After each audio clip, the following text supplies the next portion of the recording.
All right, we're live, guys, just so you know.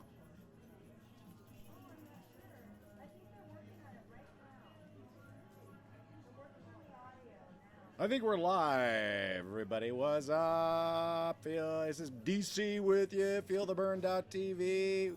We're at Debell Golf Course for the Debell Debate with Bernie party. Burbank for Bernie at Debell Golf Course for the debate. We're having a good time here.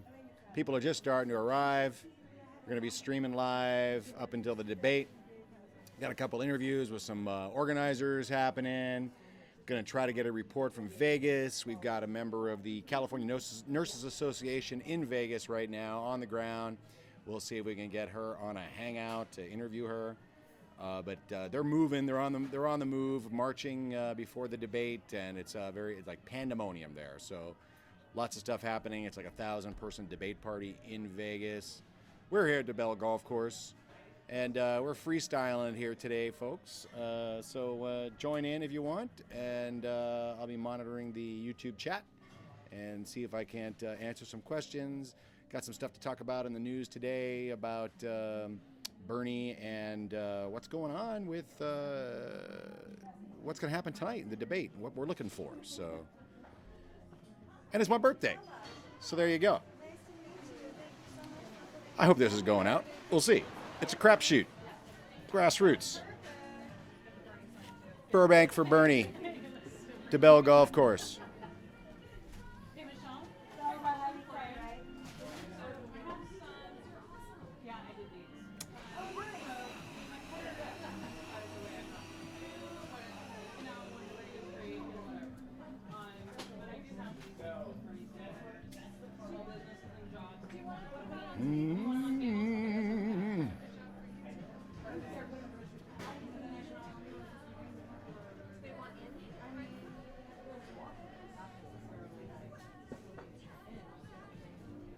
We need to put on some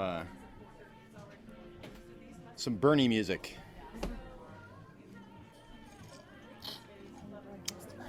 They're on camera, just so they know. Just so you know. Oh.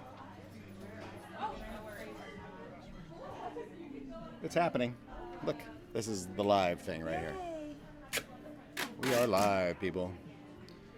All right, well, that seems to be working. This is the Burbank for Bernie Debell Golf Course party. We're looking for maybe 140 people coming up here today to watch the debate. And we'll talk to some of the organizers of this event here in Burbank. Burbank for Bernie. We got John McPhee, and we've got Michelle, one of the organizers, the main organizer for this event. And hopefully we'll hear from Melanie in Vegas. She's going to be on the ground there with the nurses. California Nurses Association. So we're hoping to get a hangout with her.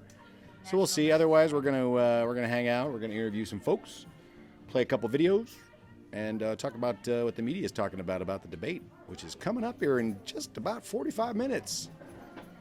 So thanks for joining in. Stay tuned.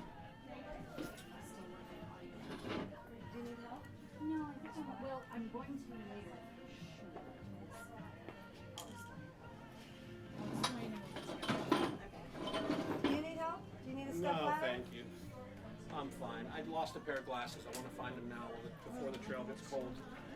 You know.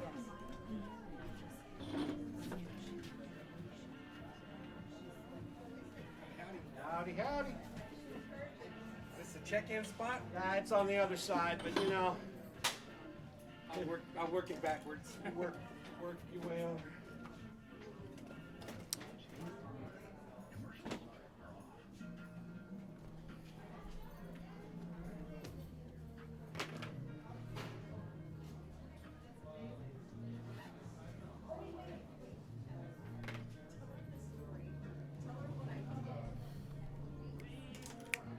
Into the Mystic. Try to monitor this shit, huh? John, how's it going? It's going great, man. Are you stressed out? Oh, yeah. John McPhee, everybody. I had a real bad week, but anyway. Bad week? Oh, come on, man. Money. It's busy in town. Listen, let's do your banner for the next event, man. We got to not try to do that the day Oh. before the event. It's all good. Thank you for the offer. But that one with your logo was fine. We can Yeah, print yeah. that, Mike. I can print it. This thing cost me like 110. Yours would cost about the same. It's all right, that's fine. It's smaller. I want something like the oligarchy, where I can travel around.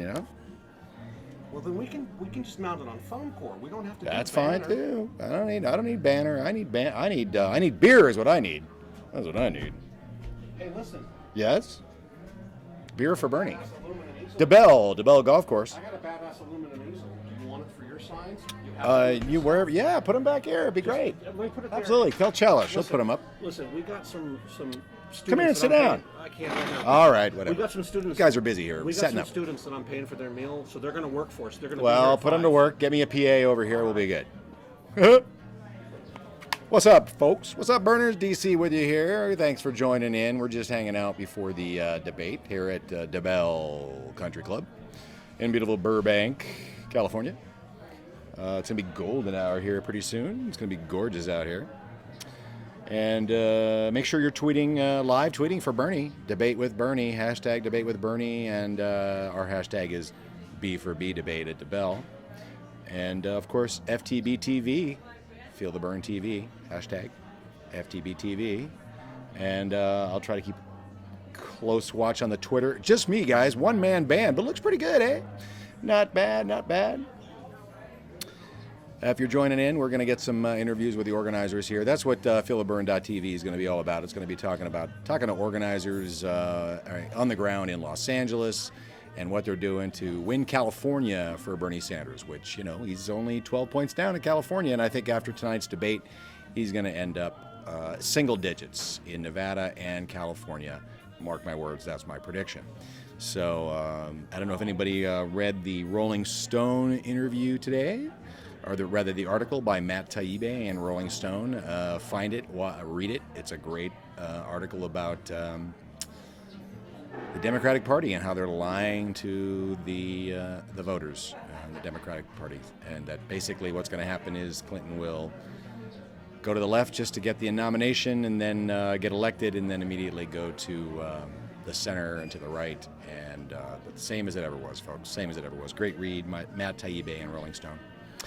So we're hanging out here, going to have some interviews with Burbank for Bernie folks, having a few beers for Bernie, waiting for the debate, and we'll see you.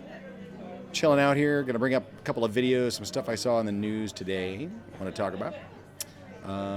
And waiting for, this is a big deal, man. This is Bernie's exposure to America. So we're going to see. I think his numbers, his trend has been up. Hillary's trend has been down. I think that's going to continue. The polls have sort of leveled off over the last couple of polls.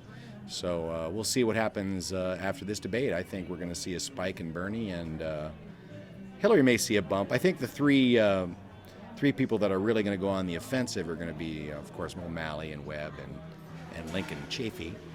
And Bernie's just going to play it cool, I think. And he's evolved on some issues. He's evolved on guns. He's got a tough constituency in Vermont, so he's evolved. And I think if he embraces that and embraces Hillary's involvement, I think without going after her, I think it's going to work out good for him. So we'll see. We'll see what's going to happen. Everybody's talking about the big flap about Bernie. Talking about saying that he is not a capitalist and that he is a democratic socialist. And that's 6 seconds that will destroy him. It will destroy Bernie Sanders. But we'll see. We'll see about that. Howard Dean didn't seem to think that was a problem. So we shall see, folks. We shall see. The debate's going to be great. We've been looking forward to this. We want more debates. We know Debbie Wasserman Schultz has been against it. What's up, babe? Come here, sit down. Okay.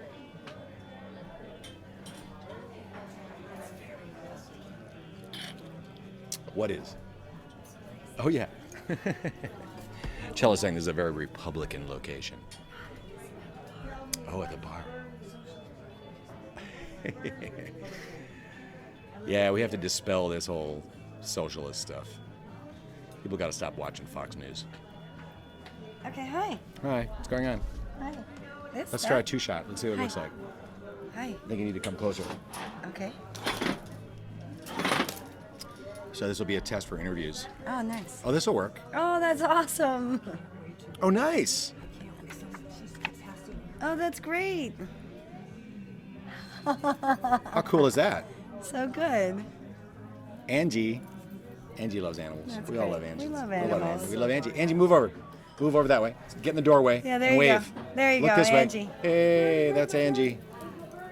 You got it. You got your Bernie. Your Bernie wave. Cool. Hey, babe. What's up? I think that That's good, right? our greatest challenge is dispelling the myth of socialism. The myth of socialism. There's a lot of people who seem to conflate communism and like the most despotic bits of communism with socialism. And if you have a social security card, if you drive on paved roads, if you like the street being cleaned, that's socialism. If you support the military, that's socialism. So we True have story. to educate people, because there are a lot of thoughtful, centrist Republicans who don't have anybody to vote for. And Bernie Sanders would be an excellent choice for them if they could just understand that socialism is not communism. It's a big difference. It's a big difference. As even Marxist socialism is different from democratic socialism. That's what Chris Matthews likes to say, is that socialism is where they're going to take over, the economy and the production, means of production. Well, that's Marxism. That's Marxist socialism. It's not democratic socialism. So know your socialism. It's very important. Yeah, and educate your friends. And even Howard Dean today was saying how, that's Bernie saying that. That's Bernie. Bernie believes in what he believes in. And what was the quote we heard from the AFL-CIO? Trumpka? He said, they're looking for a candidate. I'm going to try to get the video up here. We'll see. But they're looking for a candidate who is going to rewrite the rules to favor the working class, the working people. To help working people, not a greedy few. That is socialism. Socialism is rewriting the rules, making the rules so that the people benefit, as opposed to just a few handful of billionaires. And that's really what socialism is. It's not a scary concept. So we're at Debell Golf Course. This is Burbank for Bernie. This is the debate watch party here in Burbank, my hometown, my home group. And FeelTheBurn.tv will be highlighting things that the groups are doing around Los Angeles, what we're doing to move California into Bernie's corner, which of course he's only 12 points behind right now in California, the last poll. So we'll see after tonight. I think he's going to be, it's going to be a big deal. Big deal tonight, guys. Bernie Sanders being introduced to the world, to America, and we're going to see. I'd say I'm going to guess 5 points bump, 5 points in both directions. So Hillary's going to lose 5, and Bernie's going to gain 5. Now the wild cards, of course, are the three amigos, who are going to come out firing. I think tonight they're going to come out. They've got nothing else to do. They've got to come out for. They've got to take some shots at Hillary. I think they're going to take some shots at Bernie too. We'll see. O'Malley, I think, is going to take some shots. But you know what happens, dudes? Every time they go after Bernie, no matter who it is, Bernie gets money. So this is FeelTheBurn.tv. We're at Debell Golf Course, Burbank for Bernie's debate watch party. Thanks for joining in. And we're going to get a couple of more folks over here to interview. Hopefully Michelle, the organizer, John McPhee. They're really busy signing people in, getting people, getting their email addresses, which of course is the main deal, getting people connected to Bernie Sanders. And so stay tuned. I'm going to try to bring up some videos from today, if I can figure out how to do it, guys. Join in.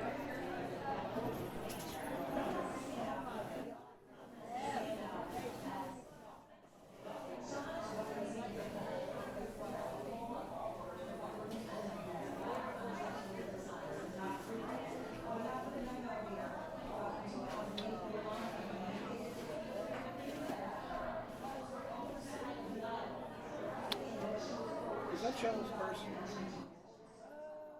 I don't think so.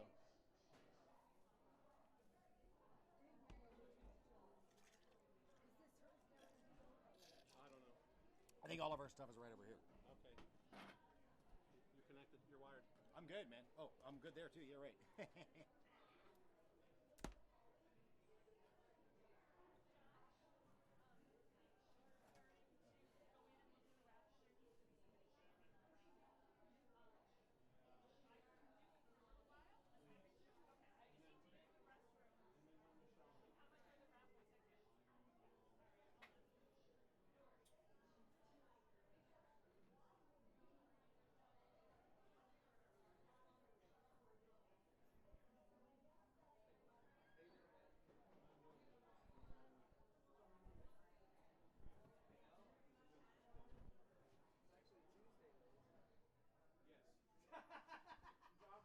I'm going to celebrate.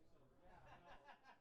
We've been planning this for 5 weeks, but it's just the last couple of days, no matter what you do to prepare, it's absolute oligarchy. Oligarchy? I've never read this one. What is this? There was Bernie Sanders kept using that word, and I finally looked it up, and I decided to make a piece of artwork.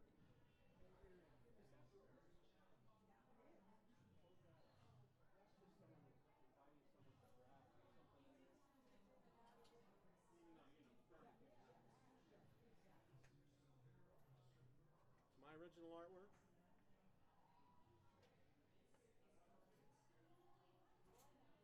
Wow, this is really interesting. Can I?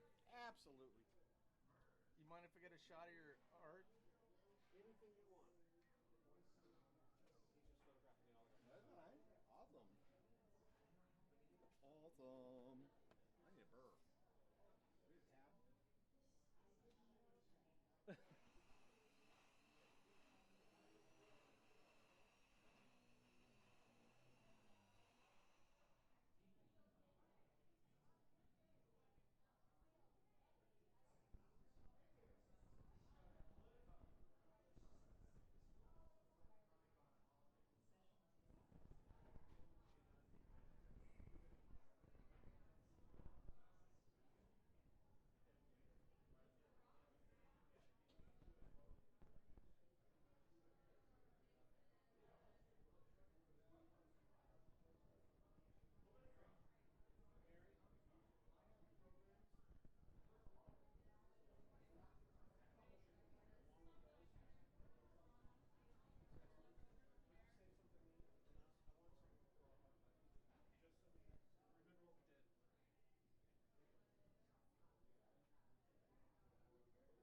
this meant to be sarcastic, or is it meant to be true? No, it's meant to be true. Other people have used it. Basically, it's kind of a take on the Clintons and the Bushes. Whenever two families become king over centuries, like in Europe and stuff, it was all rigged. So that's what this is. It's a, see, it says, from one generation to the next, they've often been tyrannical, which we don't have, but they rely on public obedience. So basically it says if either Bush or Clinton get in, that's 3 Bushes and 2 Clintons in 24 years. And that is reminiscent of certain governments where it was all rigged and no one else had a fair chance. So he kept saying the word. He uses it in his speeches. And I made this piece of artwork and the rest. You made that? Oh, I'm an artist. I made that one too. I've made over 58 pieces for Bernie. So Lincoln Chafee, I get there when I run. is Bernie? I mean, I'm trying to figure that out. I'll be back in a minute. What's the question? He's about the oligarchy. Oh, It sounds like communist in a way. Bernie does or oligarchy? Well, that. Well, oligarchy is basically that's what. Yeah, that was an interesting. Who is it that said there? Oh, it was a blogger that said that basically Trump is a communist. Trump is communist. Trump is a communist. He wants to control everything. That's what communism is, and that's basically what oligarchy is. Oligarchy is when just a few people make all the decisions and control everything, which is basically what we have in our political system today. Because if you can't afford to, that's why billionaires are putting in, like the Koch brothers are putting in so much money. Sheldon Adelson is buying politicians. That's because they can put in this money. And the conversation is, if they're putting in billions of dollars to support a candidate, what are they getting in return? And the Bernie has no super PACs, only takes individual contributions, has raised, in the last quarter, Hillary raised 28 million individual contributions. Bernie raised 26 million in individual contributions. Now she's got super PACs. But is that good? Yeah, because that means that people are giving money. They're donating their individual contributions. That's individual contributions. That's just you and me donating. And his average contribution is $30. He's got over 650,000 people, individuals, making $30 contributions to keep his campaign going. And the campaign's goal was to raise $50 million to get him through the entire campaign. And he's raised $41 million already in 2 quarters. Good too? Yeah, that's really good. And because he doesn't need a super PAC, because he has literally millions of people on Twitter and Facebook, and right now I'm broadcasting on YouTube live. I'm doing a TV show about it. Really? Yeah, I'm broadcasting right now. And basically, I'm making, and so there's another channel, Bernie 2016 TV, that are all volunteers, hosting shows, people reporting from all over the country at venues, trying to get the word out because of the media blackout, because he's not an establishment candidate. He's their worst nightmare. He is literally their worst nightmare because it's like the interview on Meet the Press Sunday. They asked him, they said, he says, why don't you, when a Republican candidate comes on here, do you ask them, are you a capitalist? That's not a question. So he asked him, are you a capitalist? He says, no, I'm not a capitalist. I'm a democratic socialist. Well, that's like everybody's, he's never going to be able to win because he said that. Well, what is democratic socialism? If you listen to Fox, it's communism. But that's not really what it is. Socialism, and actually Trumpka, who's the head of the AFL-CIO today, gave the perfect definition of what we're talking about, is where the rules are changed to where they benefit the working class as opposed to the billionaires. And that's basically what socialism is. Socialism is a journey. It's not, Marxist socialism is, yes, all the means of production are owned by the people. That's Marxism. Democratic socialism is you work within the system to make the rules better so that it's more advantage to the masses as opposed to just a handful of people at the top. And that's basically what his version of democratic European socialism is where the government actually, the rules actually benefit the people as opposed to just the 1% or less than 1% now. How do they benefit the people? By rewriting the rules so that Glass-Steagall, so that basically billionaires pay their fair share, so that GE can't and Apple can't keep all of their money offshore and not contribute to education and educating the people and rebuilding bridges. I mean, yeah, Bernie wants to spend $18 billion on rebuilding bridges, but that's going to create 13 million jobs, and that's going to create a tax base from those jobs. And the hedge fund guys, they might have to pay 0.005% on their transactions. They're not going to miss it. But you know what that's going to do? It's going to pay to educate everybody that wants to go to college in a public school. And the hedge fund guys aren't going to miss it. They spit that in a day, 0.005% on their sales transactions. I mean, it's not going to affect them at all. But yet it will pay for literally education everybody in a public school. So, his agenda makes sense. That's the majority of Americans agree with everything that's on his 12-point agenda for America very highly. He's definitely not going to take your guns away. He's from Vermont. He's from a hunting state. He's an independent. He's the longest-serving independent in Congress ever. He's not a member of the Democratic Party. He's refused to join the Democratic Party because they're bought and sold just like the Republican Party. And that's why I got this shirt. He is not for sale and never has been. His net worth is $500,000, which is basically his Senate pay. I think Hillary's just came out. This is like 51 million, I think, is maybe possibly the top of her net worth. She's in the same category. She's part of the establishment.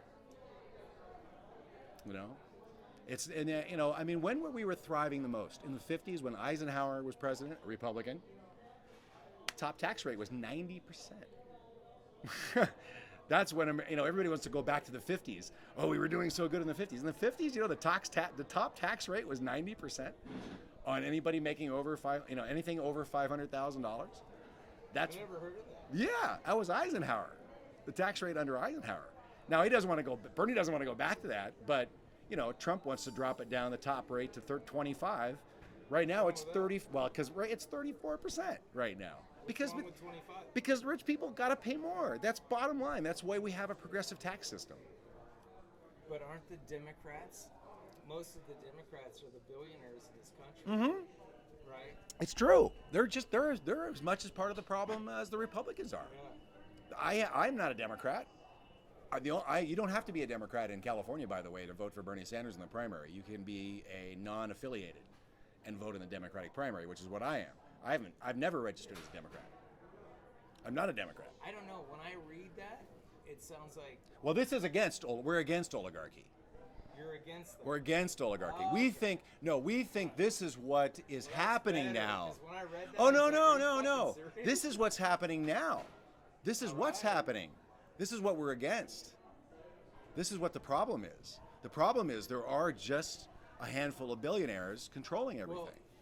Well, what do you think about people just working to create what they want in their lives? Yeah. Oh, I'm a libertarian in that respect for sure. I mean, Okay. I totally agree with that. But the problem right now is unregulated. We're on capitalism on steroids. I mean, even the Republicans How are are we? to agree. I mean, look at how Trump is doing. Okay, the reason Trump is doing so well is because he's talking about this stuff too. He's talking about the trade agreements that have been screwed us over the years. NAFTA, CAFTA, TPP. Bernie has never voted for one of those. He's been against every one of those trade deals from the get-go. So that we're talking about that. We're talking about the jobs being shipped overseas. I mean, Trump's talking about that too. This is why Trump is going off. This is why Bernie is doing so well, is that everyone on both sides are tired of the establishment. They're tired of Bush, Clinton, legacy candidates that basically, if you read the Rolling Stone article today, Matt Taibbi writes about the Clintons and how they're lying to the voters, just like they always do. They're gonna swing to the left to get the nomination, to get elected, and then they're just going to go right back to the establishment politics, just like they always do. It's a must-read for everybody. I'm a Bernie or bust guy. If he doesn't get the nomination, I'm not voting for Hillary. I'm not voting for Biden either. They're both part of the problem. They're part of the problem. And the only reason Bernie is running this year, he has been not part of the problem for 30 years. Ask you this. He's been quoted as kind of a socialist. Mm-hmm. Not kind of. He is a socialist. He's a democratic socialist. That's what the thing is. But why Socialism. would you want a socialist in this country? I love roads. Do you have a and Social Security bridges. card? Absolutely. You're a card-carrying member of the Socialist Party. Yeah. Whatever. That is. To me- We're a that- mixed economy. That shows that I'm a citizen of the United States. That's exactly right. And we're a mixed economy. Okay. We are a socialist country. You know who is the largest socialist? We're not socialist. We are. You know who's the largest socialist organization? The military. That is pure socialism. U.S. military is pure socialism. Everybody wears the same stuff. They all eat the same food. It's pure socialism. And roads are that's socialism. different.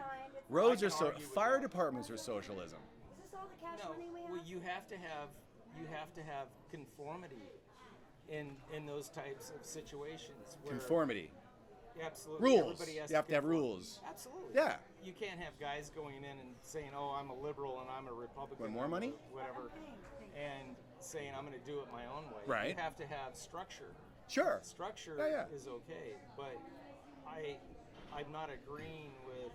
Well, if you're paying into the Social Security system, and people are getting Social Security checks, that is socialism.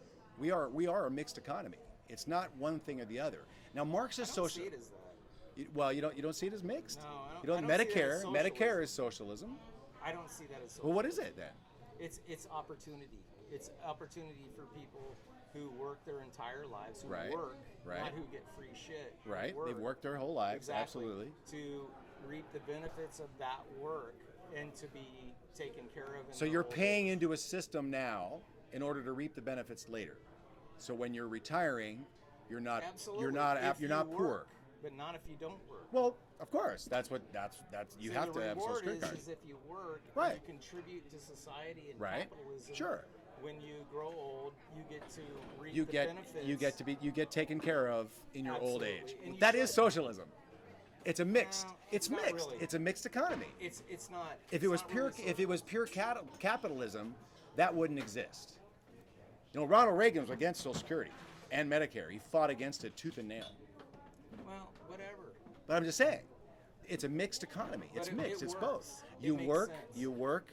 Whether it's for an employer or create a business. Well, if you create a business, you don't pay into the Social Security system.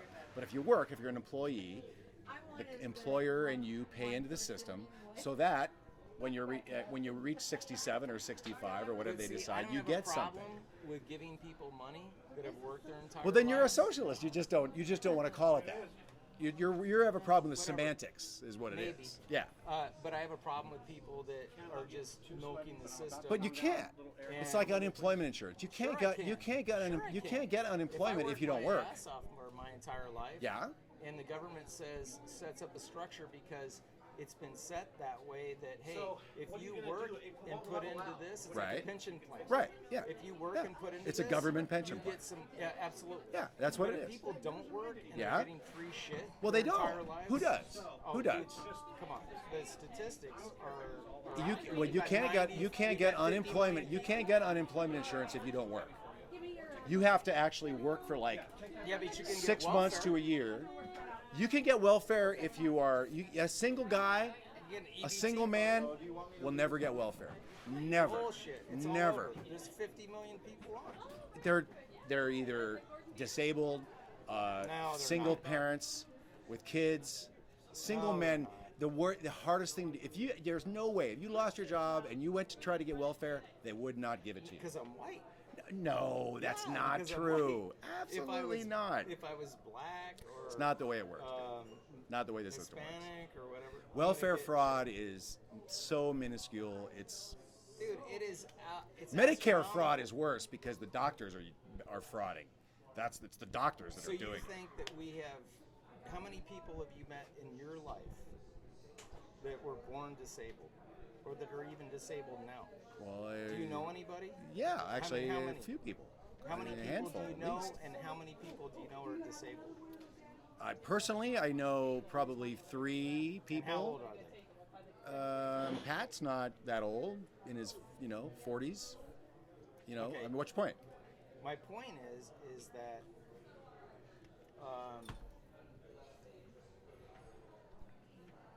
nature doesn't create a lot of people that are disabled naturally.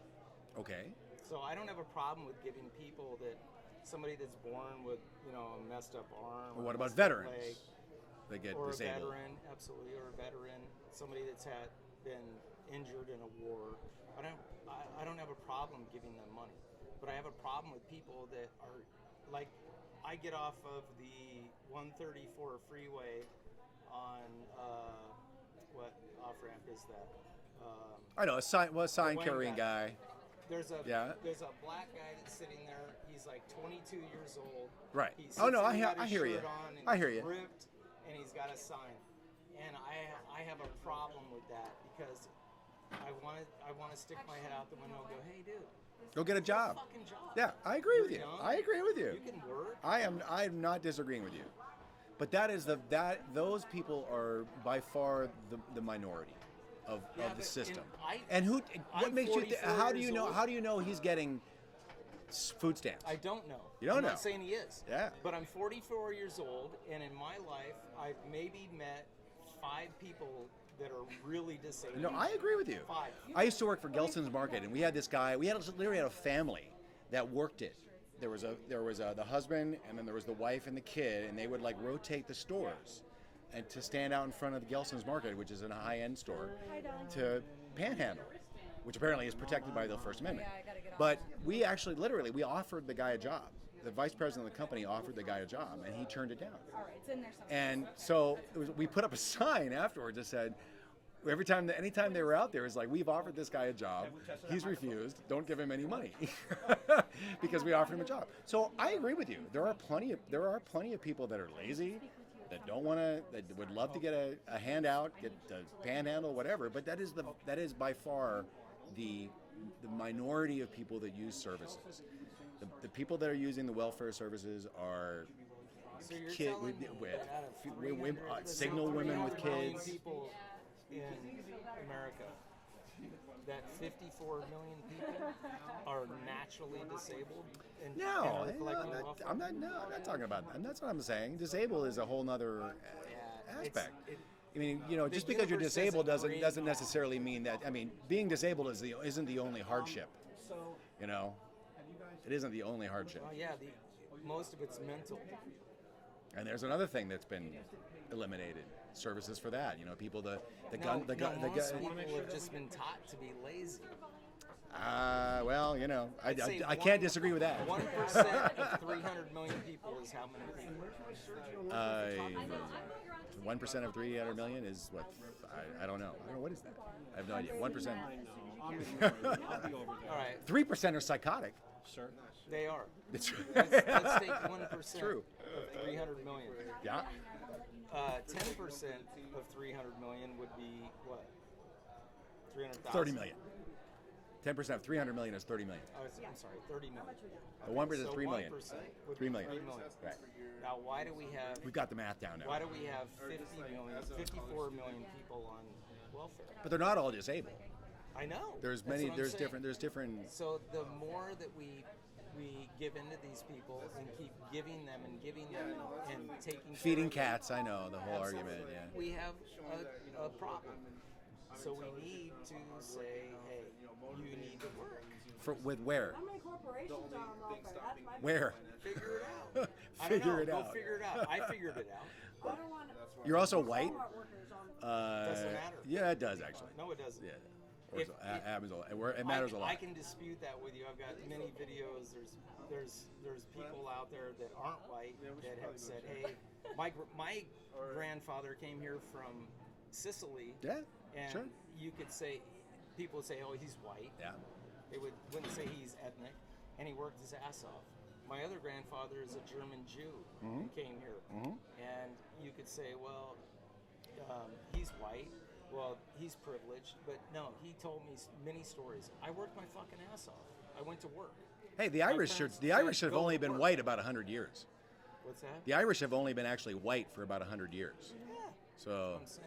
you know, I agree with you totally. I mean, every immigrant that's been brought over here either forcefully or Here's the voluntarily problem with, has run into problems. this is the last thing I'm ever going to say, and I'll walk off. No, it's cool. It's been a great discussion. I'm enjoying it.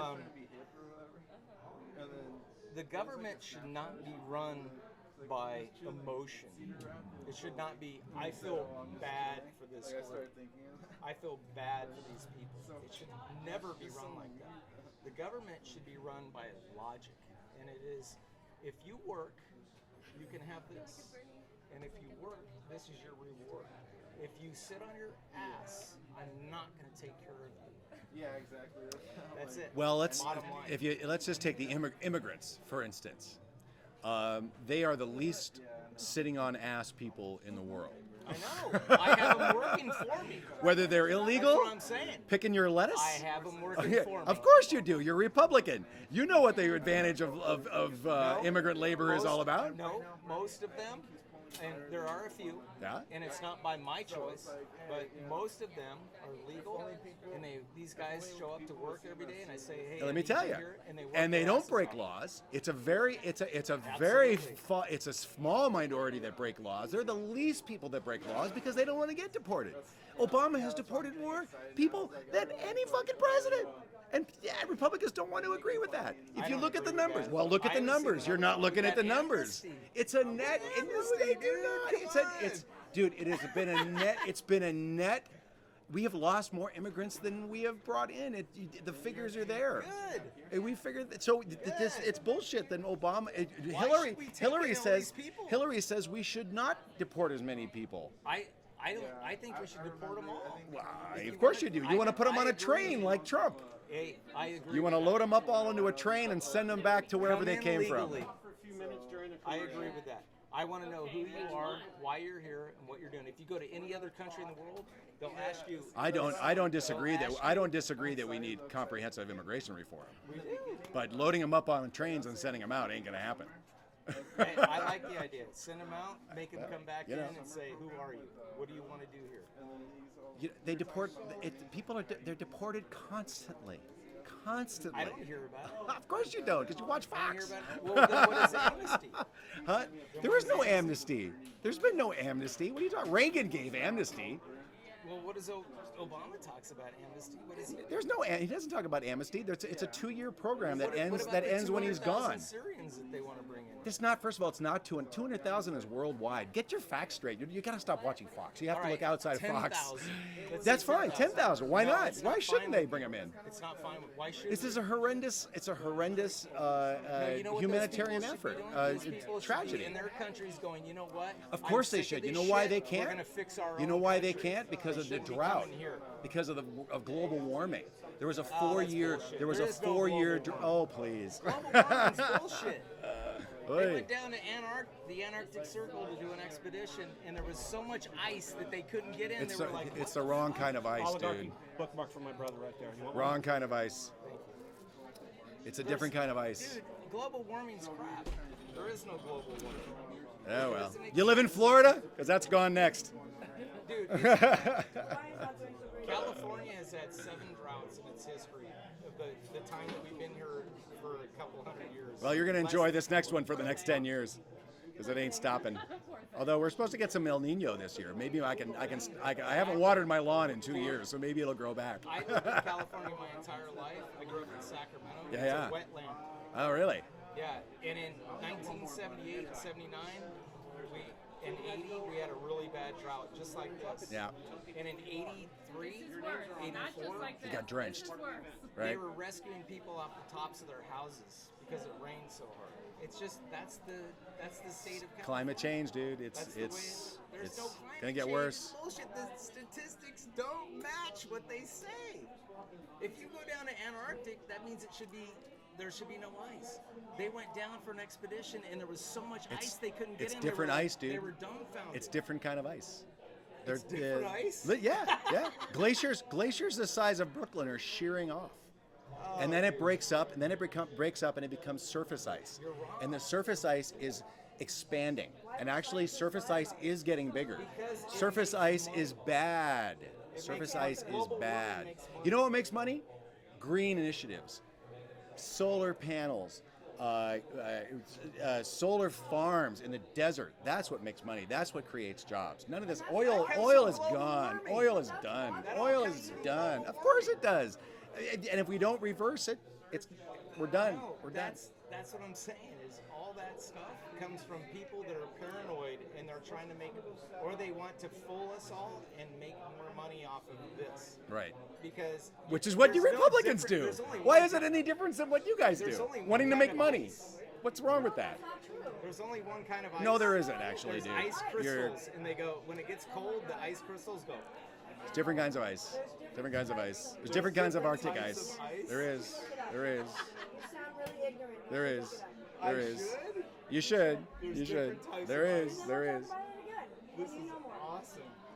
There is different kind of ice. Well, I know There's this. surface ice and there's. when water reaches 31 degrees, it freezes. Oh yeah, that's true for sure. But if you're talking about But I don't know of any ice. if you're that talking goes at, about like, if you're 36 talking about degrees glaciers or and 26 Arctic degrees. melting and that kind of thing, there are different kinds of. Eskimos have like 300 different words for snow, so there's definitely different kinds of ice. Yeah, but that's just different words for the same thing. Well, but- there's subtleties But it's just like involved. water only boils at 212 degrees. Well, that's true. Yeah, that's true. It doesn't boil That's at true. 210 And sometimes. and then and 216 the atmosphere is sometimes. being loaded up with CO2. What's your name? Dalton. Dalton. Dave. Nice to talk to you, Dalton. What's up, Serge? Happy freaking birthday, Thank you, brother. Good to see you. Melanie is completely overwhelmed in Las Vegas. She's She cool. called She's all me. good. I'm sorry, man. No She worries. It's called all me. good. She was like, I'm marching and I can't stop. Marching. Keep marching. They won't let us stop, and then, you know, they're like, keep hurting us. So It's all good. She's trying. It's all good. I just had an awesome conversation with a Republican. I don't think I got anywhere. Of course, he didn't get anywhere with me either. There are a lot of Republicans for Bernie, though. There are, but he's a complete climate change denier. All that. What's that? Good practice, right? Yeah, it was good. Yeah. Ah. I'm not sure if you want this in your bag. Yeah, throw it in there. Why not? We're just going with the flow. Oh, look at it. It's golden hour. Debell Golf Course, beautiful Burbank. We're just hanging out. Go for it. Ooh, debate's gonna start. Awesome. Well, the show's gonna start. I don't know if the debate is starting at 5:30 or 6. But he wouldn't sit down to talk. Didn't want to get on camera, I guess. But yeah, Dalton, typical Fox watcher there. Yes, we're against oligarchy. We're not for oligarchy. He was confused.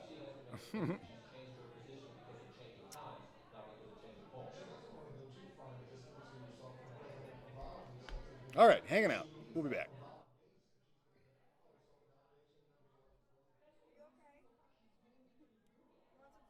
I'm fine. Yeah, sure. You got food for me? Yeah.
At least it's just with a cop. Ah.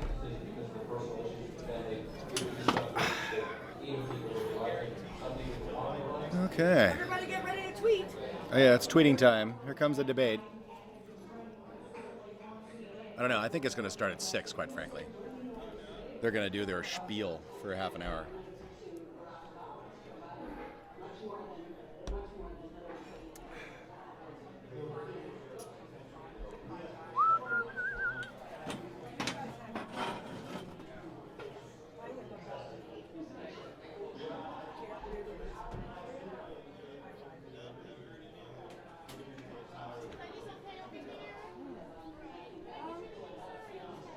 We have a tab. No, we don't have a tab?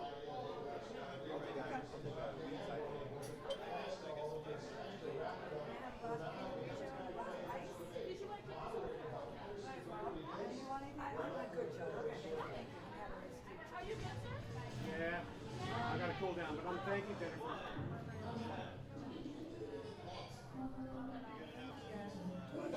I've done that 9 times. I've gone on one side and remembering the other side. This is out of control. There's a lot of people in there, man. This is bigger than the gourd. Looks like. Than the Gordon Burn. Oh, yeah. Wait, you're expecting like 150 people, right? Could be. Don't bother him. All right, we're up at Debell. Oh, it's beautiful golden hour. Golden hour here in Debell Golf Course in beautiful Burbank, California. We got Michelle and John organizing the debate watch party here at this beautiful venue. It's my birthday, so dual celebration. Big week for Bernie here in Los Angeles. Tomorrow he's going to be at the Ellen Show, taping of the Ellen Show, which I'm going to. Woohoo! And then there's a fundraiser in Beverly Hills and Hollywood tomorrow. And he's going to be on Bill Maher on Friday, which I'm also going to. So that's kind of fun. Lots of stuff happening in LA. And we're going to see a bump in the polls, I think, after tonight for California and Nevada. That'll be my prediction. It's basically the polls have leveled off. So tonight is the big push and introducing America to Bernie. And he's going to, I'm going to predict a 5-point bump in the polls after tonight's debate. So we're just hanging out. It's a beautiful night here in Burbank, Southern California. It's been a hot one all day, but it's gorgeous right now out here on the patio at Debell Golf Course, Burbank for Bernie.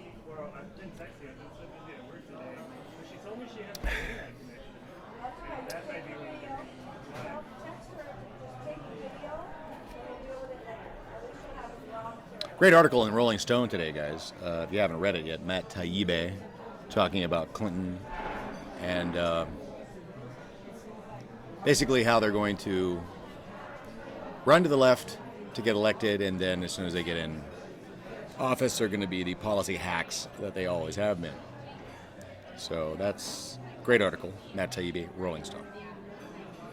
What else this week is happening? AFL-CIO chairman Trumka basically described democratic socialism as rewriting the rules to favor working people. That's what they're looking for in the candidates tonight, which is basically a description of democratic socialism, rewriting the rules to favor working class people. So I don't know what the big deal is, because that's what we're trying to do as a nation and as a Democratic Party. So I don't know what the big problem is with this democratic socialism moniker. If you have a Social Security card, you're a card-carrying member of the Socialist Party.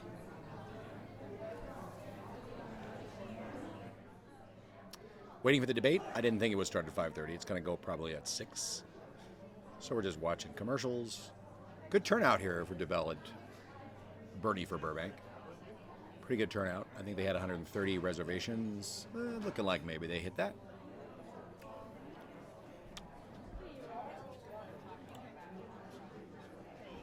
Grazie.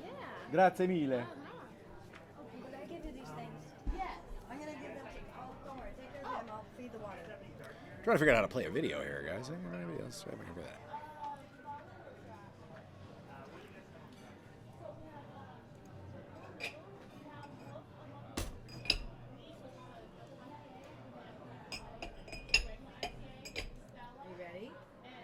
Ready for what? For the debate. Oh, I'm so ready. I am so ready.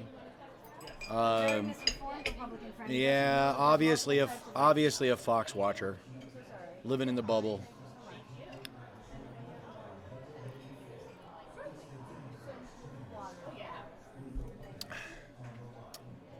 Living on the edge. Movie. I'm gonna put in a movie.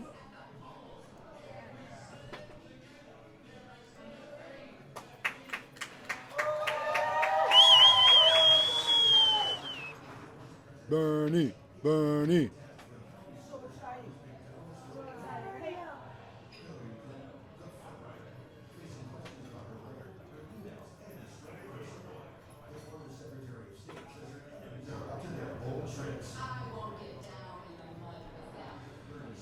Oh, go on. Get down in the mud with them, Hillary. Go on.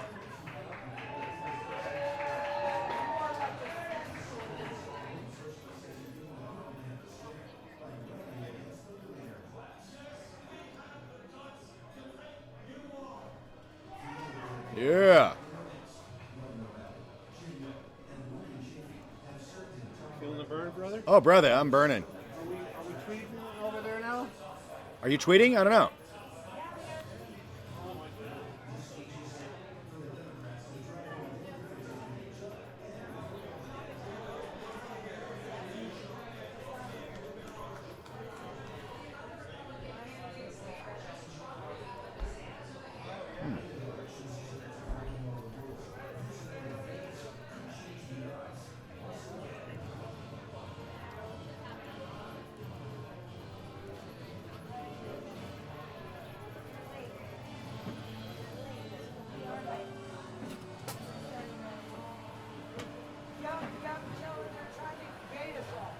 Who is?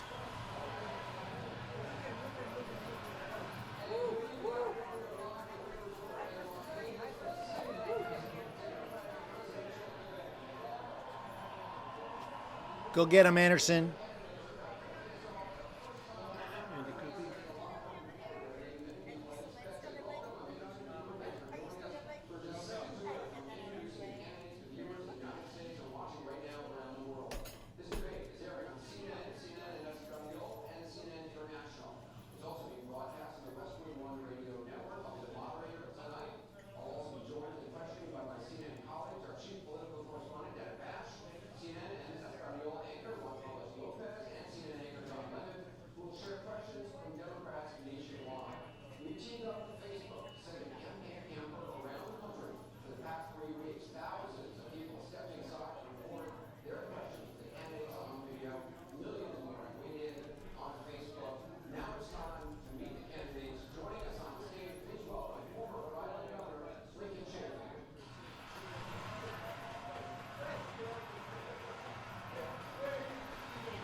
Yeah, it's like we've been waiting for this forever. All that energy.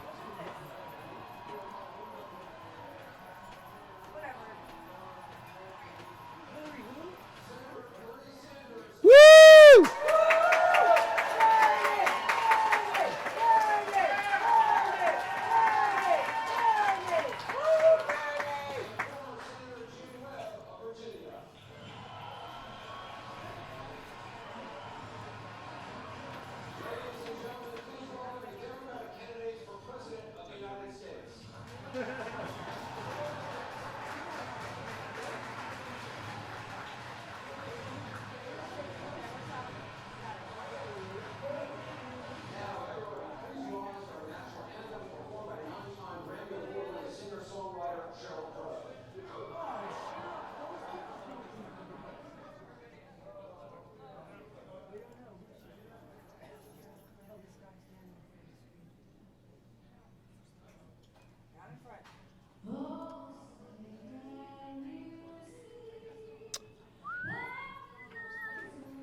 from CNN.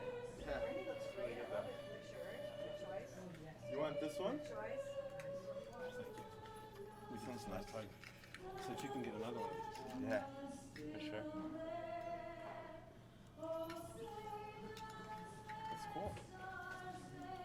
And as soon as this is done, I'll introduce you to our host. Dave, you okay? Dave, you met Chris before. Chris is from the CNA union that represents Bernie. Good to see you. He's an organizer. So, Sweet.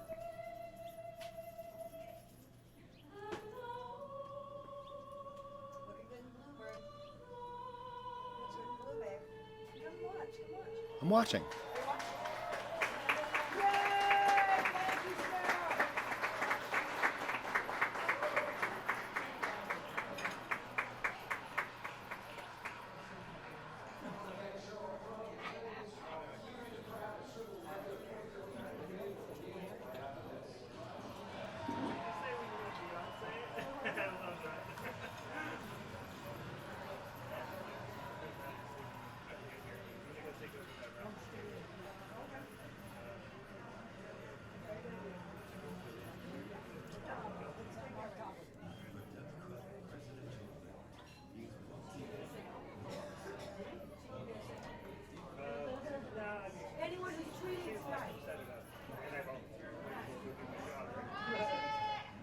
Quiet for what? It's a commercial.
Oh, wait.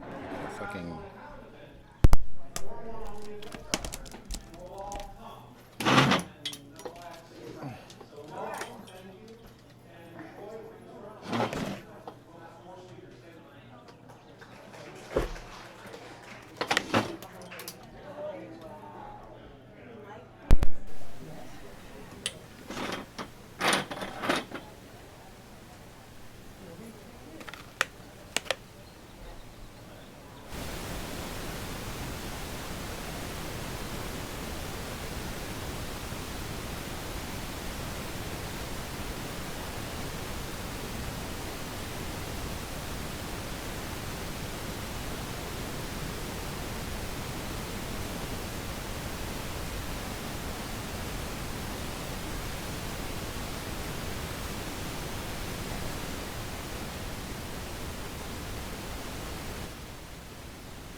No!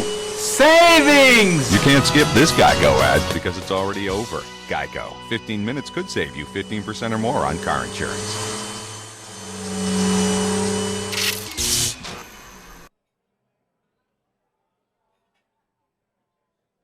What is Zaxxas?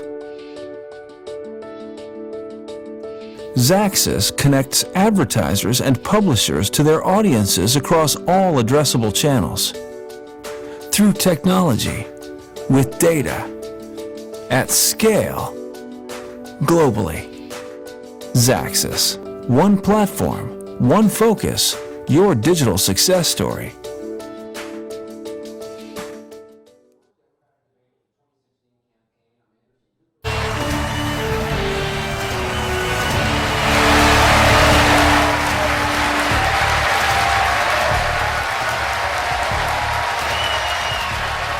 There is certainly a lot of excitement in this room tonight and no doubt around the country. We are back at the Wynn Resort in Las Vegas in the presidential battleground state of Nevada for the first Democratic debate of the 2016 campaign. I'm Anderson Cooper. Thanks for joining us. We've already welcomed the candidates on stage. They are in place at their podiums. Before we dive into the issues, I want to quickly explain some of the ground rules tonight. As the moderator, I'll ask questions, follow-ups, and guide the discussion. I'll be joined in the questioning by CNN's Juan Carlos Lopez and Dana Bash, as well as Don Lemon, who will share questions from Democrats around the country. Each candidate will get 1 minute to answer questions and 30 seconds for follow-ups and rebuttals. I'll give candidates time to respond if they've been singled out for criticism. Our viewers should know that we have lights that are visible to the candidates to warn them when their time is up. I want the candidates to be able to introduce themselves to our audience. Each candidate will have 2 minutes to introduce themselves. Let's begin with Governor Chafee. Governor? Thank you, Anderson. Thank you, CNN, and thank you, Facebook, for organizing this debate. Not only will Americans be electing a new president next year, we also will be electing a world leader. Voters should assess the candidate's experience, character, and vision for the future as they make this important decision. I'm the only one running for president that has been a mayor, a United States senator, and a governor. As mayor, I brought labor peace to my city and kept taxes down. I was reelected 3 times. As a senator, I earned a reputation for courageous votes against the Bush-Cheney tax cuts that favored the wealthy, against the tragedy of the Iraq War, for environmental stewardship, for protection of our civil liberties. I served on the Foreign Relations Committee, and I chaired the Middle East Subcommittee for 4 years. As governor, I came in at the depths of the recession, and we turned my state around.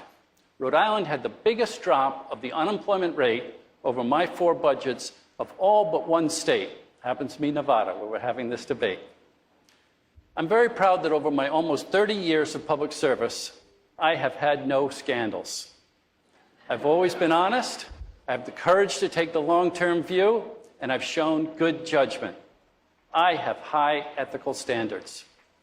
As we look to the future, I want to address the income inequality, close the gap between the haves and the have-nots. I want to address climate change, a real threat to our planet. And I believe in prosperity through peace. I want to end these wars. I look forward to the discussion ahead. Thank you. Thank you very much, Governor. Senator Webb, you have 2 minutes. Thank you. You know, people are disgusted with the way that money has corrupted our political process, intimidating incumbents and empowering Wall Street every day with the turnstile government that we see and also the power of the financial sector in both parties. They're looking for a leader who understands how the system works, who has not been co-opted by it, and also who has a proven record of accomplishing different things. I have a record of working across the political aisle. I've also spent more than half of my professional life away from politics in the independent world of being an author, a journalist, and a sole proprietor. In government service, I fought and bled for our country in Vietnam as a Marine. I spent years as Assistant Secretary of Defense, Secretary of the Navy in the Reagan administration. In the Senate, I spoke about economic fairness and social justice from day one. I also wrote and passed the best piece of veterans education legislation in history, the post-9/11 GI Bill. I brought criminal justice reform out of the political shadows and into the national discussion. I led what later became called the strategic pivot to Asia, 2 years before President Obama was elected. I know where my loyalties are. My mother grew up in the poverty of East Arkansas, chopping cotton, picking strawberries. 3 of her 7 siblings died in childhood. My wife, Hung, came to this country as a refugee from war-torn Vietnam, learned English, a language that was not spoken at home, and earned her way into Cornell Law School. I have 5 daughters, Amy works with disabled veterans. Sarah is an emergency room nurse. Julia is a massage therapist. Emily and Georgia are still in school. My son Jim fought as an infantry Marine on the bloody streets of Ramadi. You may be sure that in a Webb administration, the highest priority will be the working people who every day go out and make this country stronger at home and who give us the right reputation and security overseas under a common sense foreign policy. Thank you.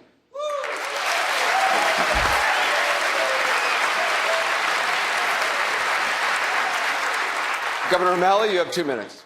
My name is Martin O'Malley, former mayor of Baltimore, former governor of Maryland, a lifelong Democrat, and most importantly, a husband and a father.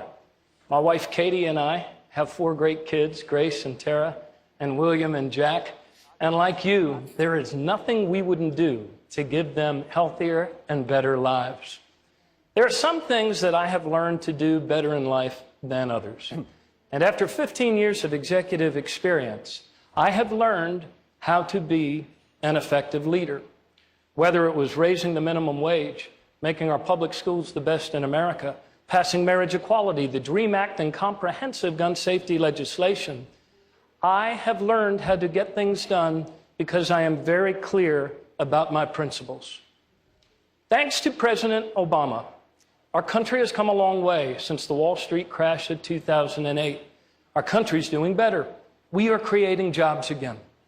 But we elected a president, not a magician. And there is urgent work that needs to be done right now. For there is a deep injustice, an economic injustice that threatens to tear our country apart, and it will not solve itself. Injustice does not solve itself. What I'm talking about is this: our middle class is shrinking. Our poorer families are becoming poorer. And 70% of us are earning the same or less than we were 12 years ago. We need new leadership, and we need action. The sort of action that will actually make wages go up again for all American families.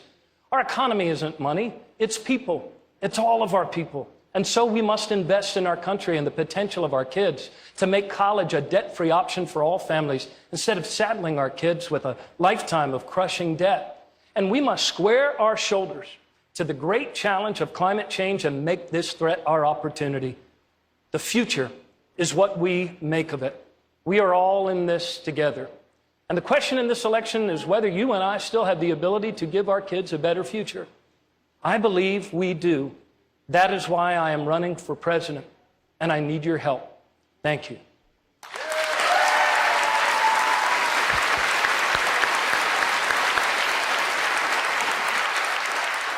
Governor O'Malley, thank you very much. Senator Sanders.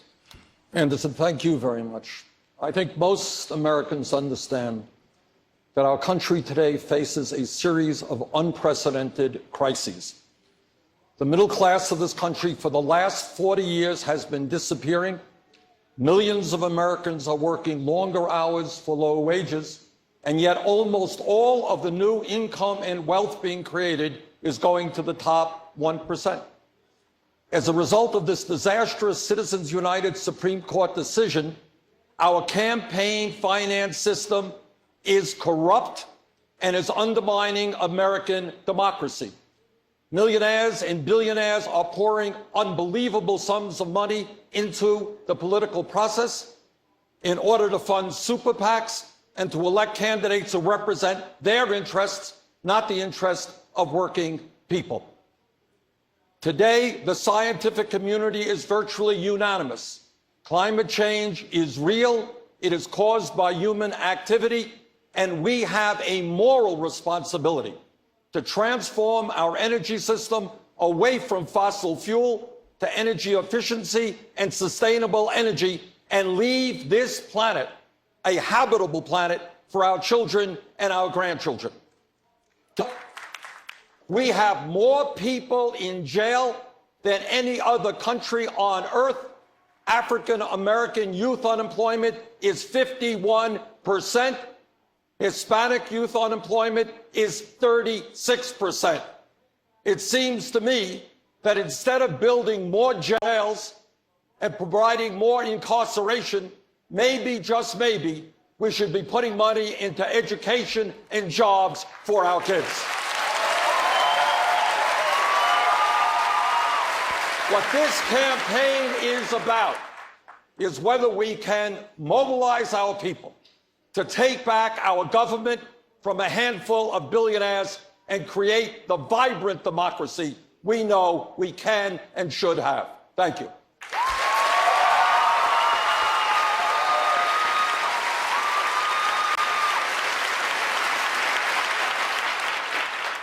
Secretary Clinton?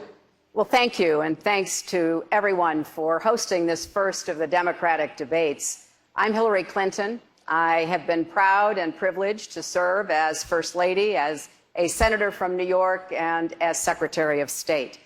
I'm the granddaughter of a factory worker and the grandmother of a wonderful one-year-old child. And every day I think about what we need to do to make sure that opportunity is available, not just for her, but for all of our children. I have spent a very long time, my entire adult life, looking for ways to even the odds to help people have a chance to get ahead, and in particular, to find the ways for each child to live up to his or her God-given potential. I've traveled across our country over the last months listening and learning, and I've put forward specific plans about how we're going to create more good-paying jobs by investing in infrastructure and clean energy, by making it possible once again to invest in science and research, and taking the opportunity posed by climate change to grow our economy. At the center of my campaign is how we're going to raise wages. Yes, of course, raise the minimum wage, but we have to do so much more, including finding ways so that companies share profits with the workers who help to make them. And then we have to figure out how we're going to make the tax system a fairer one. Right now, the wealthy pay too little and the middle class pays too much. So I have specific recommendations about how we're going to close those loopholes, make it clear that the wealthy will have to pay their fair share, and have a series of tax cuts for middle class families. And I want to do more to help us balance family and work. I believe in equal pay for equal work for women, but I also believe it's about time we had paid family leave for American families and join the rest of the world. During the course of the evening tonight, I'll have a chance to lay out all of my plans and the work that I've done behind them. But for me, this is about bringing our country together again. And I will do everything I can to heal the divides economically, because there's too much inequality, the racial divides, the continuing discrimination against the LGBT community, so that we will work together. And yes, finally, fathers will be able to say to their daughters, you too can grow up to be president.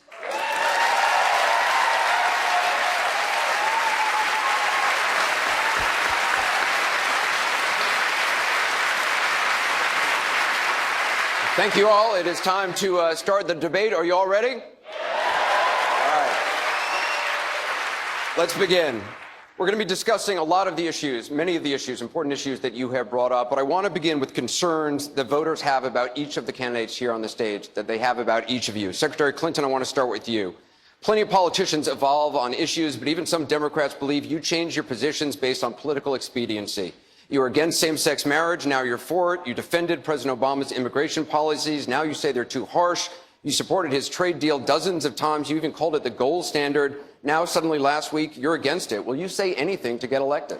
Well, actually, I have been very consistent over the course of my entire life. I have always fought for the same values and principles, but like most human beings, including those of us who run for office, I do absorb new information. I do look at what's happening in the world. Take the trade deal. I did say when I was Secretary of State 3 years ago that I hoped it would be the gold standard. It was just finally negotiated last week. And in looking at it, it didn't meet my standards for more new good jobs for Americans, for raising wages for Americans. And I want to make sure that I can look into the eyes of any middle-class American and say, this will help raise your wages, and I concluded I could not. Secretary Clinton, though, with all due respect, the question is really about political expediency. Just in July, New Hampshire, you told the crowd you, quote, take a backseat to no one when it comes to progressive values. Last month in Ohio, you said you plead guilty to, quote, being kind of moderate and center. Do you change your political identity based on who you're talking to? No, I think that like most people that I know, I have a range of views, but they are rooted in my values and my experience. And I don't take a backseat to anyone when it comes to progressive experience and progressive commitment. You know, when I left law school, my first job was with the Children's Defense Fund.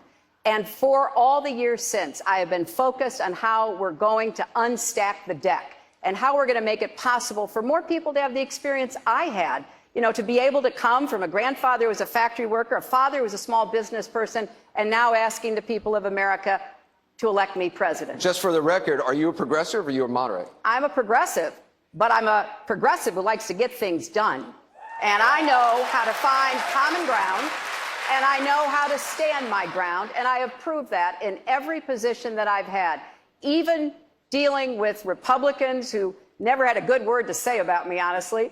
But we found ways to work together on everything from reforming foster care and adoption to the Children's Health Insurance Program, which insures 8 million kids. So I have a long history of getting things done rooted in the same values I've always had. Senator Sanders, a Gallup poll says half the country would not put a socialist in the White House. You call yourself a democratic socialist. How can any kind of socialist win a general election in the United States? Well, we're going to win because first we're going to explain what democratic socialism is.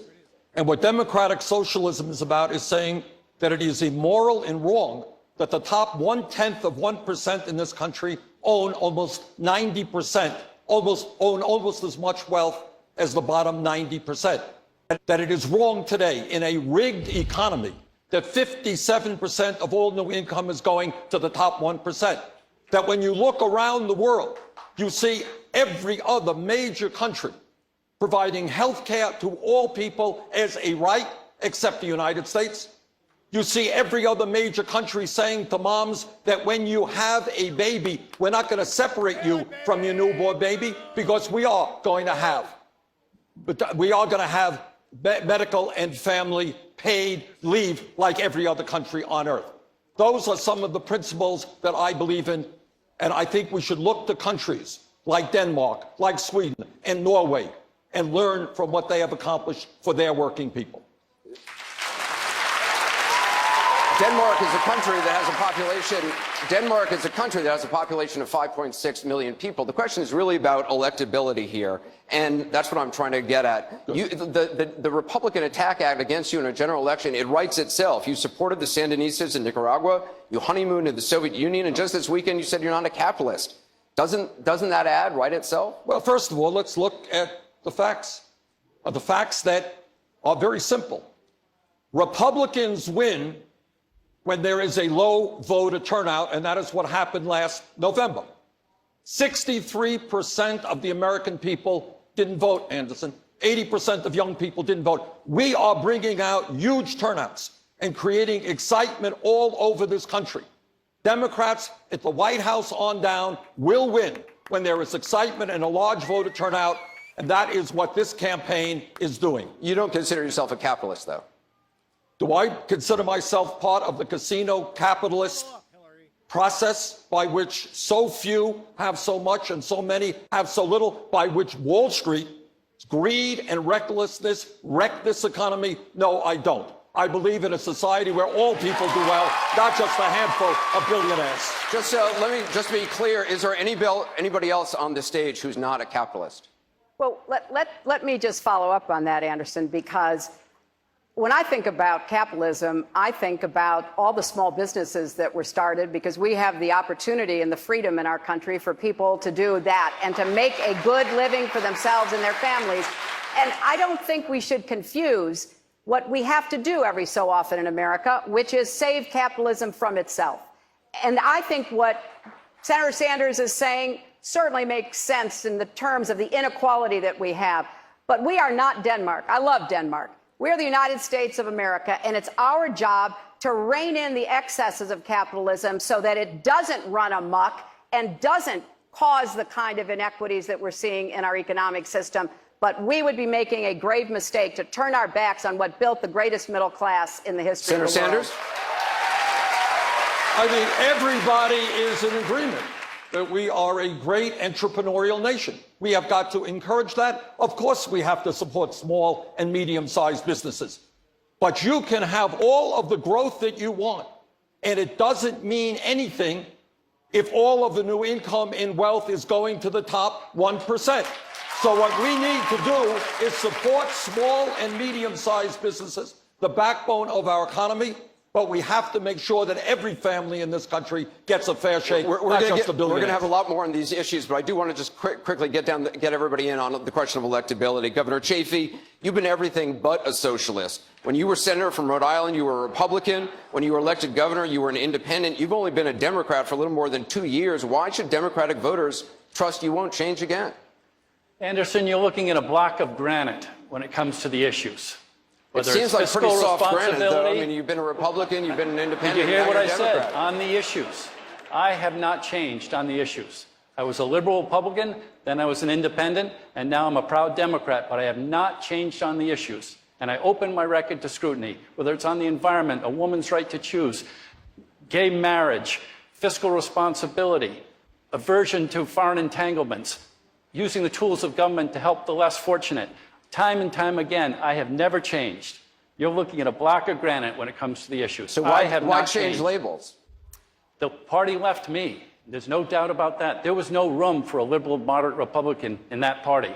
I even had a primary for my reelection in 2006. I won it, but the money poured in to defeat me in Rhode Island as a Republican. That's what we were up against. Governor Malley, the concern of voters about you is that you tout your record as Baltimore's mayor. As we all know, we all saw it, that city exploded in riots and violence in April. The current top prosecutor in Baltimore, also a Democrat, blames your zero-tolerance policies for sowing the seeds of unrest. Why should Americans trust you with the country when they see what's going on in the city that you ran for more than 7 years? Yeah, actually, I believe what she said was that there's a lot of policies that have led to this unrest. But Anderson, when I ran for mayor of Baltimore in 1999... She actually, just for the record, when she was asked which policies to name two, she said zero tolerance. I mean, there's a number of old policies that we were seeing the result of, that distrust of communities where communities don't want to step forward and say who killed a 3-year-old. It's a direct result of these failed policies. Let's talk about this a little bit. One of the things that was not reported during that heartbreaking night of unrest in Baltimore was that arrests had actually fallen to a 38-year low in the year prior to Freddie Gray's tragic death. Anderson, when I ran for mayor of Baltimore back in 1999, it was not because our city was doing well. It was because we had allowed ourselves to become the most violent, addicted, and abandoned city in America. And I ran and promised people that together we could turn that around. And we put our city on a path to reduce violent crime, or Part 1 crime, by more than any major city in America over the next 10 years. I did not make our city immune to setbacks, but I attended a lot of funerals, including one for a family of 7 who were firebombed in their sleep for picking up the phone in a poor African-American neighborhood and calling the police because of drug dealers on their corner. We've saved over 1,000 lives in Baltimore in the last 15 years with people working together, and the vast majority of them were young and poor and black. It wasn't easy on any day, but we saved lives and we gave our city a better future, improving police and community relations every single day that I was in office. In 1 year alone, though, 100,000 arrests were made in your city, a city of 640,000 people. The ACLU, the NAACP sued you, sued the city, and the city actually settled, saying a lot of those arrests were without probable cause. Well, I think the key word in your follow-up there was the word settled. That's true, that was settled. Arrests peaked in 2003, Anderson, but they declined every year after that as we restored peace in our poorer neighborhoods so that people could actually walk and not have to worry about their kids or their loved ones being victims of violent crime. Look, none of this is easy. None of us has all the answers. But together as a city, we saved a lot of lives. It was about leadership, it was about principle, and it was about bringing people together. Thank you. Senator Webb, in 2006, you called affirmative action state-sponsored racism. In 2010, you wrote an op-ed saying it discriminates against whites. Given that nearly half the Democratic Party is non-white, aren't you out of step with where the Democratic Party is now?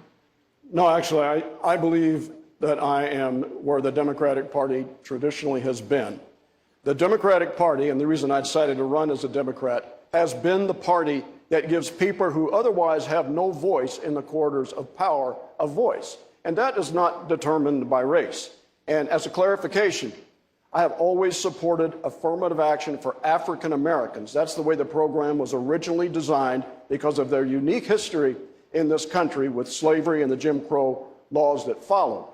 What I have discussed a number of times is the idea that when we create diversity programs that include everyone, quote, of color, other than white, struggling whites like the families in the Appalachian Mountains, we're not being true to the Democratic Party principle of elevating the level of consciousness among our people about the hardships that a lot of people who happen to be white have, by culture, by the way. Senator Webb, thank you very much. Let's move on to some of the most pressing issues facing our country right now, some of the biggest issues right now in the headlines today. We're going to start with the guns. The shooting in Oregon earlier this month. Once again, it brought the issue of guns into the national conversation. Over the last week, guns have been the most discussed political topic on Facebook by 2 to 1.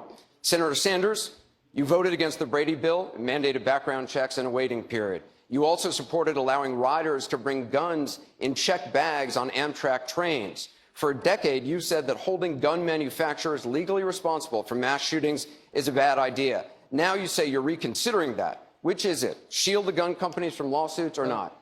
Let's begin, Anderson, by understanding that Bernie Sanders has a D- voting record from the NRA. Let's also understand that back in 1988, when I first ran for the United States Congress, way back then, I told the gun owners of the state of Vermont, and I told the people of the state of Vermont, a state which has virtually no gun control, that I supported a ban on assault weapons. And over the years, I have strongly supported instant background checks, doing away with this terrible gun show loophole, and I think we've got to move aggressively at the federal level in dealing with the straw man purchases. Also, I believe, and I've fought for, to understand that there are thousands of people in this country today who are suicidal, who are homicidal, but can't get the health care that they need, the mental health care, because they don't have insurance or they're too poor. I believe that everybody in this country has a mental crisis, has got to get mental health counseling immediately. Do you want to shield gun companies from lawsuits or not? Of course not? This was a large and complicated bill. There were provisions in it that I think made sense. For example, do I think that a gun shop in the state of Vermont that sells legally a gun to somebody, and that somebody goes out and does something crazy, that gun shop owner should be held responsible? I don't. On the other hand, where you have manufacturers and where you have gun shops knowingly giving guns to criminals or aiding and abetting that, of course we should take action. Secretary Clinton, is Bernie Sanders tough enough on guns? No, not at all. I think that we have to look at the fact that we lose 90 people a day from gun violence. This has gone on too long, and it's time the entire country stood up against the NRA. The majority of our country supports background checks, and even the majority of gun owners do. Senator Sanders did vote 5 times against the Brady bill. Since it was passed, more than 2 million prohibited purchases have been prevented.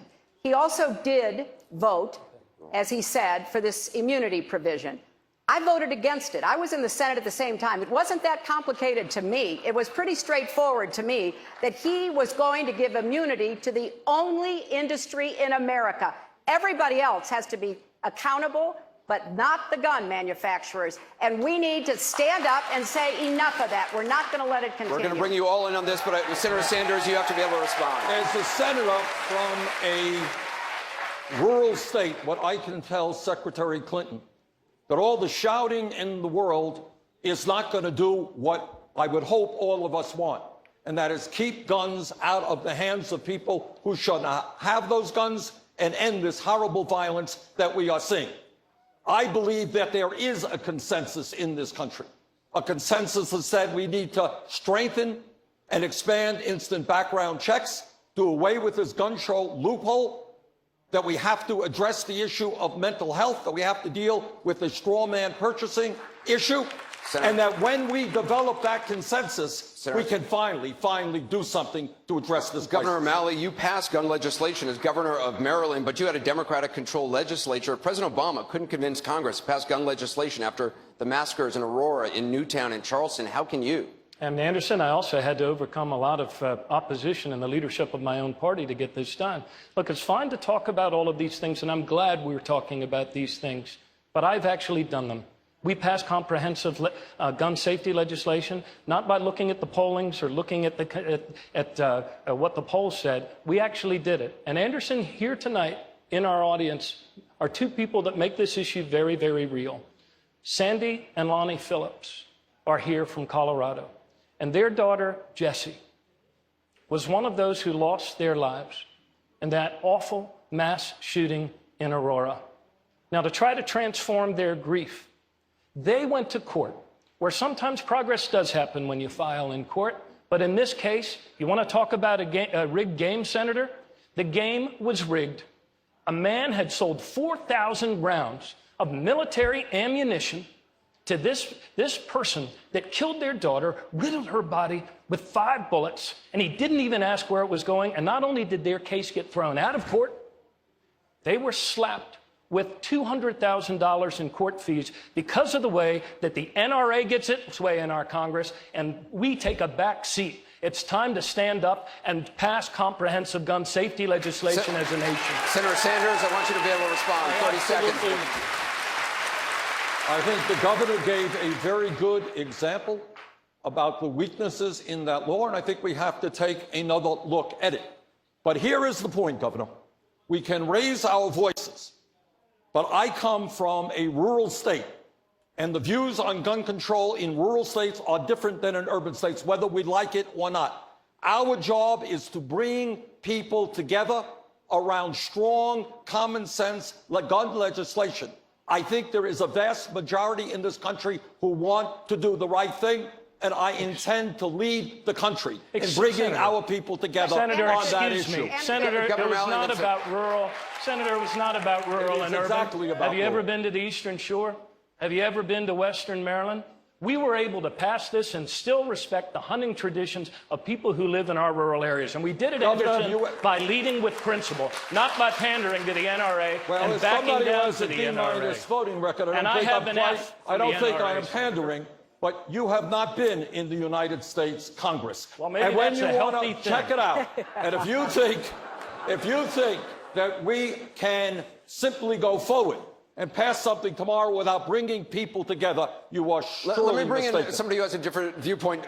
Senator Webb, your rating from the NRA, you once had an A rating from the NRA. You said gun violence goes down when more people are allowed to carry guns. Would encouraging more people to be armed be part of your response to a mass shooting? Look, there are two fundamental issues that are involved in this discussion, and we need to pay respect to both of them.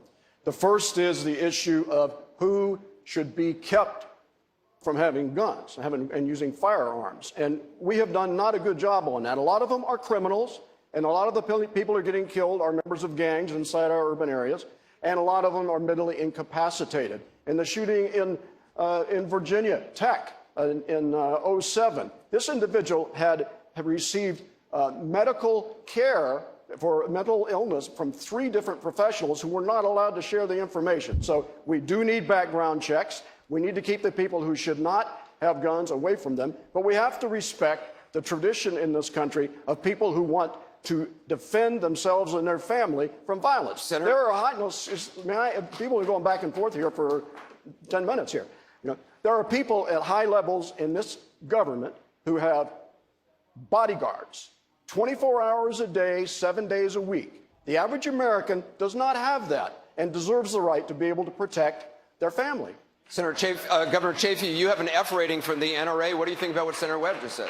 Yes, I have a good record of voting for common sense gun safety legislation. But the reality is, despite these tragedies that happen time and time again, when legislators step up to pass common sense gun safety legislation, the gun lobby moves in and tells the people they're coming to take away your guns. And they're successful at it.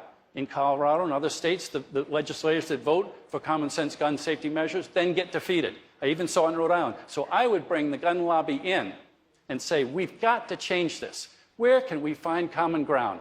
Wayne LaPierre from the NRA, whoever it is, the leaders, come on, we've got to change this. We're not coming to take away your guns. We believe in the Second Amendment, but let's find common ground here. Anderson, when the NRA wrote to everyone in our state, when the NRA wrote to the members in our state and told people with hunting traditions lies about what our comprehensive gun safety legislation is, I wrote right back to them and laid out what it actually did. And that's why not only did we pass it, but the NRA didn't dare to petition it to referendum because we built a public consensus. I want to move on to another issue which is in the headlines right now, another crisis-making headline. Secretary Clinton, Russia, they're challenging the U.S. in Syria. According to U.S. intelligence, they've lied about who they're bombing. You spearheaded the reset with Russia. Did you underestimate the Russians as president? What would your response to Vladimir Putin be right now in Syria? Well, first of all, we got a lot of business done with the Russians when Medvedev was the president and not Putin. We got a nuclear arms deal. We got the Iranian sanctions. We got an ability to bring important material and equipment to our soldiers in Afghanistan. There's no doubt that when Putin came back in and said he was going to be president, that did change the relationship. We have to stand up to his bullying, and specifically in Syria, it is important, and I applaud the administration because they are engaged in talks right now with the Russians to make it clear that they've got to be part of the solution to try to end that bloody conflict and to provide safe zones so that people are not going to have to be flooding out of Syria at the rate they are. And I think it's important, too, that the United States make it very clear to Putin that it's not acceptable for him to be in Syria creating more chaos, bombing people on behalf of Assad. And we can't do that if we don't take more of a leadership position, which is what I'm advocating. Senator Sanders, what would you do differently? Well, let's understand that when we talk about Syria, you're talking about a quagmire in a quagmire. You're talking about groups of people trying to overthrow Assad, other groups of people fighting ISIS. You're talking about people who are fighting ISIS using their guns to overthrow Assad, and vice versa. I'm the former chairman, Anderson, of the Senate Veterans Committee. And in that capacity, I learned a very powerful lesson about the cost of war. And I will do everything that I can to make sure that the United States does not get involved in another quagmire like we did in Iraq, the worst foreign policy blunder in the history of this country. We should be putting together a coalition of Arab countries who should be leading the effort. We should be supportive. But I do not support American ground troops in Syria. On this issue of foreign policy, I want to go to Dana Bash. Nobody does, Senator Sanders. I want to go over to Dana Bash. Dana? Governor Chafee, you were the only Republican in the Senate to vote against the Iraq War. You say Secretary Clinton should be disqualified from the presidency because she voted in favor of using force in Iraq. She has since said that her vote was a mistake. Why isn't that good enough? We just heard Senator Sanders say that it's the worst decision in American history. That's very significant. The worst decision in American history. I just heard from Senator Sanders. So as we look ahead, if you're going to make those poor judgment calls at critical time in our history, we just finished with the Vietnam era, getting back into another quagmire. If you're looking ahead and you're looking at someone that made that poor decision in 2002 to go into Iraq when there was no real evidence of weapons of mass destruction in Iraq, I know because I did my homework. And so that's an indication of how someone will perform in the future, and that's what's important. Secretary Clinton, he's questioning your judgment. Well, I recall very well being on a debate stage, I think about 25 times, with then Senator Obama, debating this very issue. After the election, he asked me to become Secretary of State. He valued my judgment, and I spent a lot of time with him in the Situation Room, going over some very difficult issues. You know, I agree completely. We don't want American troops on the ground in Syria. I never said that. What I said was we had to put together a coalition, in fact, something that I worked on before I left the State Department to do. And yes, it should include Arabs, people in the region, because what I worry about is what will happen with ISIS gaining more territory, having more reach, and frankly posing a threat to our friends and neighbors in the region and far beyond. So I think whether you're talking about the tough decision that President Obama had to make about Osama bin Laden, where I was one of his few advisors, or putting together that coalition to impose sanctions on Iran, I think I have a lot of evidence about what I would do as president. Senator Sanders, I want to bring you in here. My question for you is, as a congressman, you voted against the Iraq War. You voted against the Gulf War. You're just talking about Syria. But under what circumstances would a President Sanders actually use force? Let me just respond to something the Secretary said. First of all, she is talking about, as I understand it, a no-fly zone in Syria, which I think is a very dangerous situation, could lead to real problems. Second of all, I heard the same evidence from President Bush and Dick Cheney and Don Rumsfeld about why we should overthrow Saddam Hussein and get involved in the war. I would urge people to go to BernieSanders.com, hear what I said in 2002. And I say without any joy in my heart that much of what I thought would happen about the destabilization, in fact, did happen. So I think the president is trying very hard to thread a tough needle here, and that is to support those people who are against Assad, against ISIS, without getting us on the ground there. And that's the direction I believe we should have to go. But Senator Sanders, you didn't answer the question. Under what circumstances would you actually use force? Well, obviously, I voted when President Clinton said, let's stop ethnic cleansing in Kosovo. I voted for that. I voted to make sure that Osama bin Laden was held accountable in Afghanistan when our country is threatened or when our allies are threatened.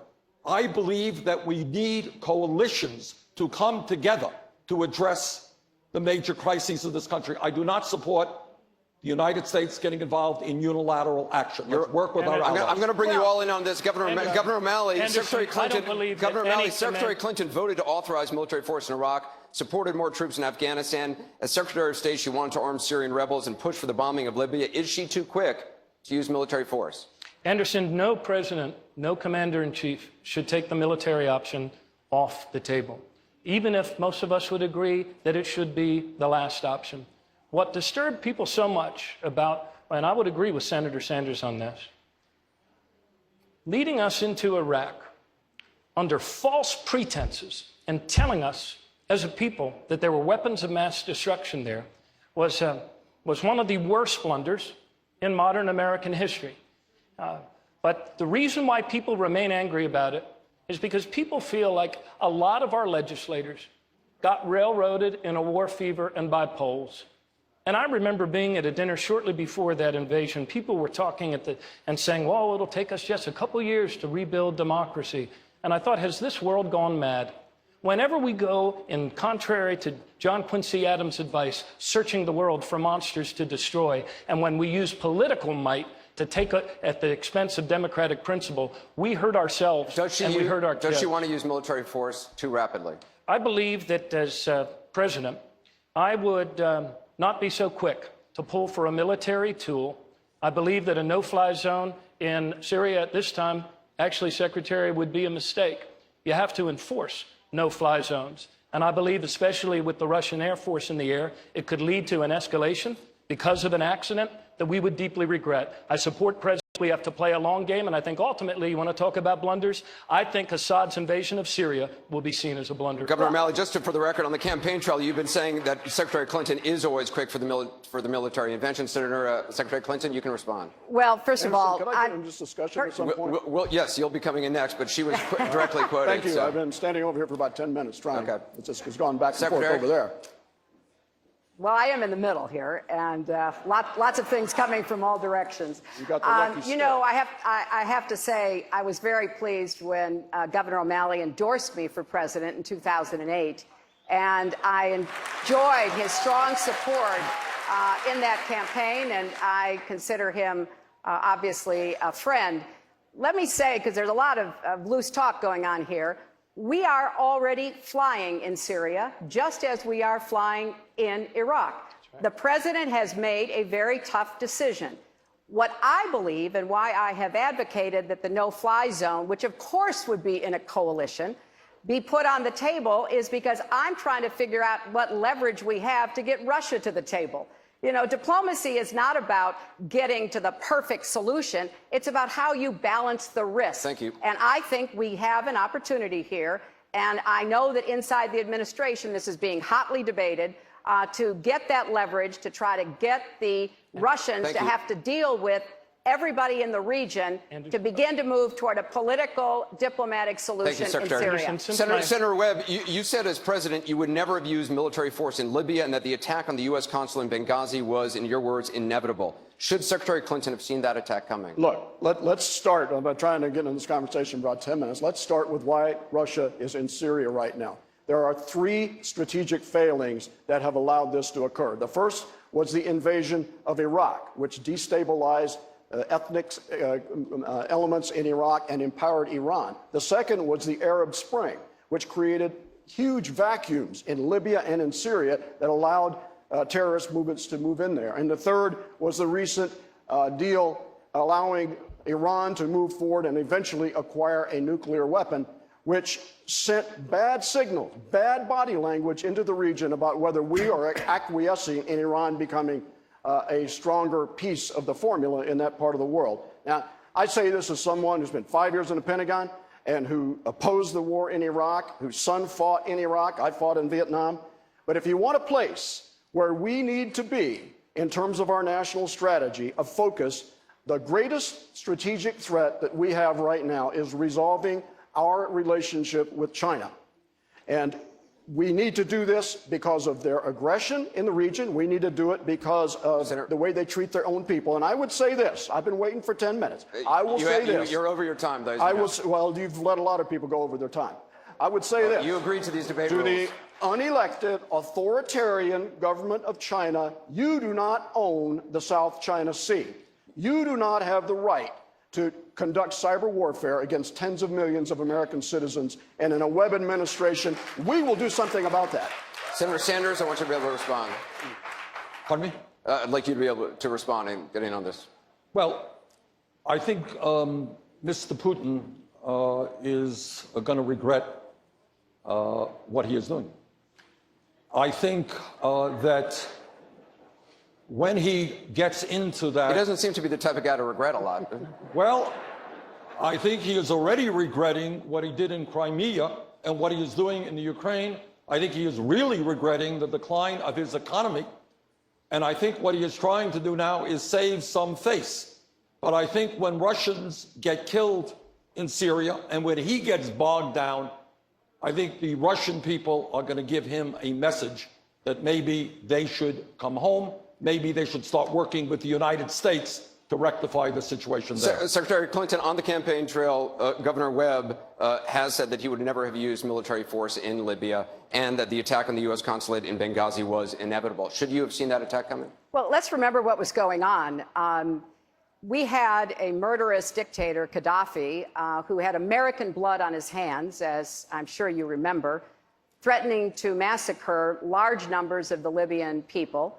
We had our closest allies in Europe burning up the phone lines, begging us to help them try to prevent what they saw as a mass genocide, in their words. And we had the Arabs standing by our side saying, we want you to help us deal with Gaddafi. Our response, which I think was smart power at its best, is that the United States will not lead this. We will provide essential, unique capabilities that we have, but the Europeans and the Arabs had to be first over the line. We did not put one single American soldier on the ground in Libya. And I'll say this for the Libyan people. But American citizens did lose their lives in Benghazi. I'll get to that. But I think it's important, since I understand Senator Webb's very strong feelings about this, to explain where we were then and to point out that I think President Obama made the right decision at the time.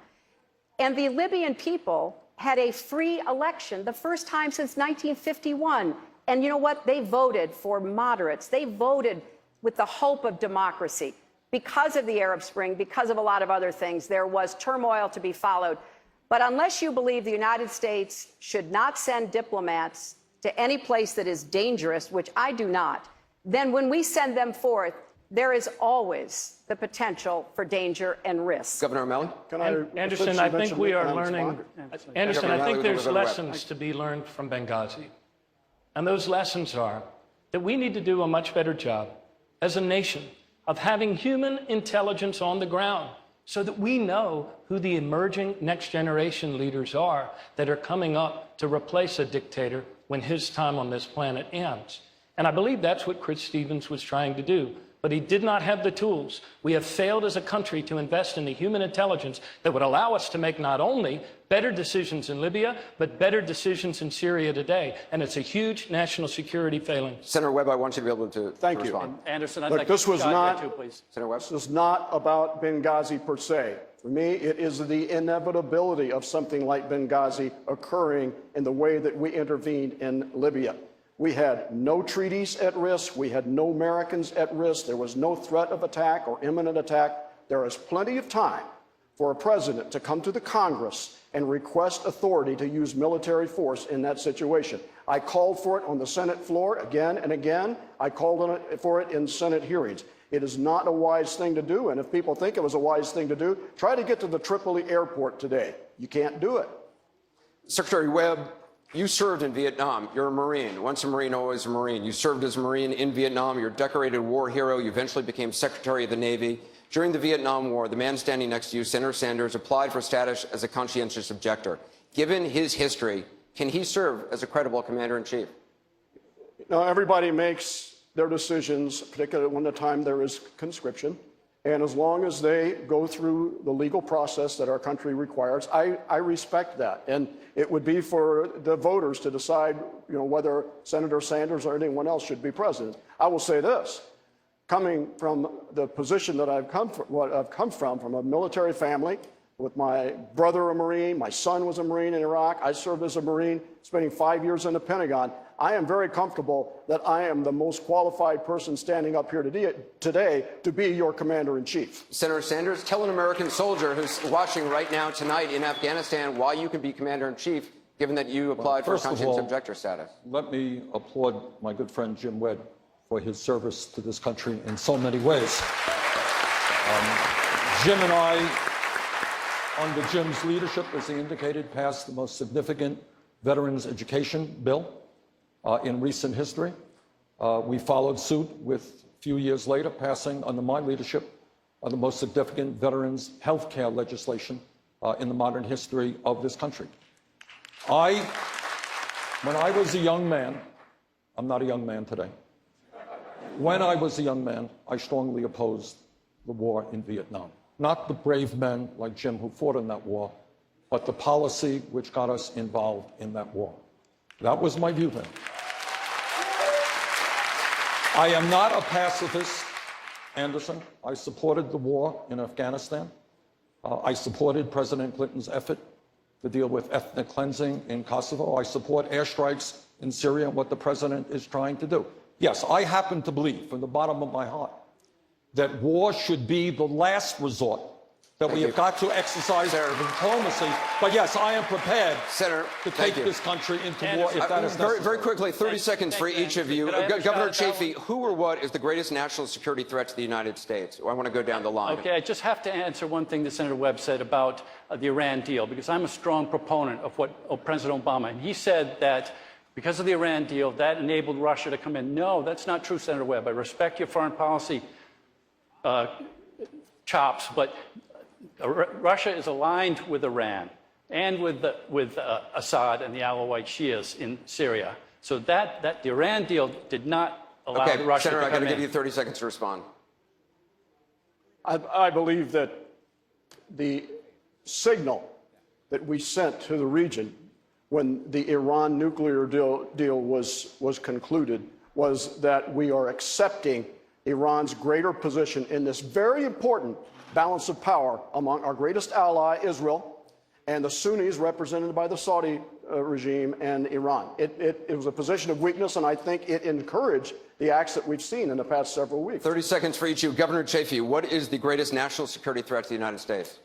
It's certainly the chaos in the Middle East, there's no doubt about it. Okay. And it all started with the Iraq invasion. Governor O'Malley? I believe that nuclear Iran remains the biggest threat, along with the spread of ISIL. Climate change, of course, makes cascading threats even worse. Secretary Clinton, the greatest national security threat. I think it has to be continuing threat from the spread of nuclear weapons, nuclear material that can fall into the wrong hands. I know the terrorists are constantly seeking it, and that's why we have to stay vigilant, but also united around the world to prevent that. Senator Sanders, greatest national The security threat. scientific community is telling us if we do not address the global crisis of climate change, transform our energy system away from fossil fuel to sustainable energy, the planet that we're going to be leaving our kids and our grandchildren may well not be habitable. That is a major crisis. Senator Webb. Our greatest long-term strategic challenge is our relations with China. Our greatest day-to-day threat is cyber warfare against this country. Our greatest military operational threat is resolving these situations in the Middle East. All right, we're going to take a short break. Do these candidates see eye to eye on an issue that is driving a big wedge between Republicans? That is next. We'll be right back.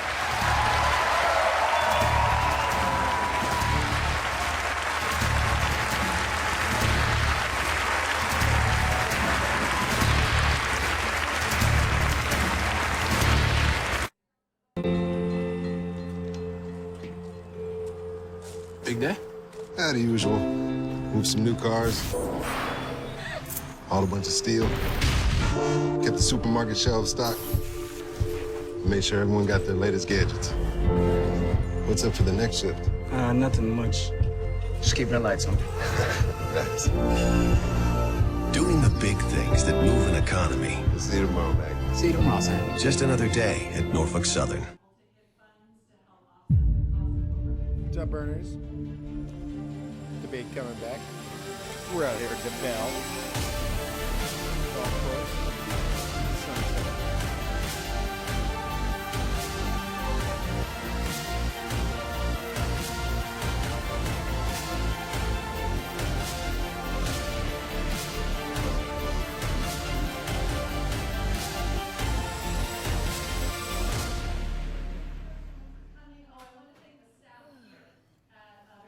Hey, babe.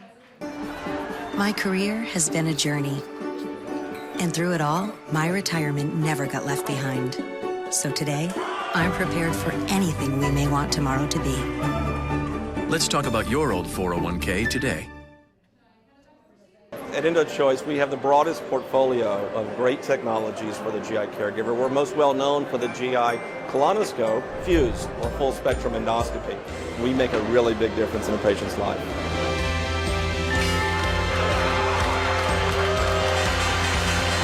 For a company like ours that has a product that speaks to consumers, the New York Stock Exchange is a great partner going forward.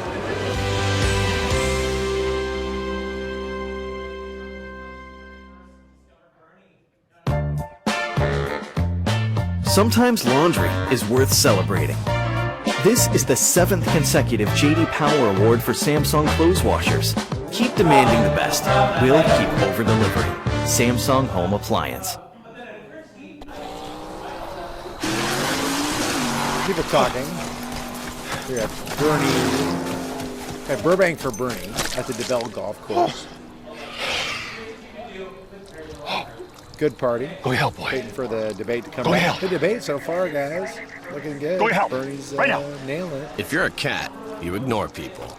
It's what you do. Come on. If you want to save 15% or more on car insurance, you switch Thanks to for Geico. joining us. It's 34 what you people do. watching. Woo! Awesome. We're going to bring you, as soon as we come back from commercial, or bring it back. What is Zaxxas? I hope. I'm going to try. Oh, wait, there it goes. All right. Zaxxas connects advertisers and publishers to their audiences across all addressable channels. Through technology, with data, at scale, globally. Zaxxas. One platform, one focus, your digital success story. This way. Sometimes a special creation can seem ordinary. At Best Buy, our blue shirts know things can be extraordinary with the right tech, like OLED TVs from LG, featuring perfect blacks and intense colors that bring images to life. Come in and let us show you the difference. Expert service, unbeatable price. Best Buy.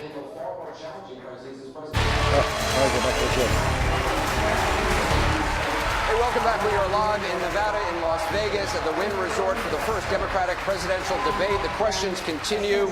We begin with Secretary Clinton. Secretary Clinton, you are going to be testifying before Congress next week about your emails.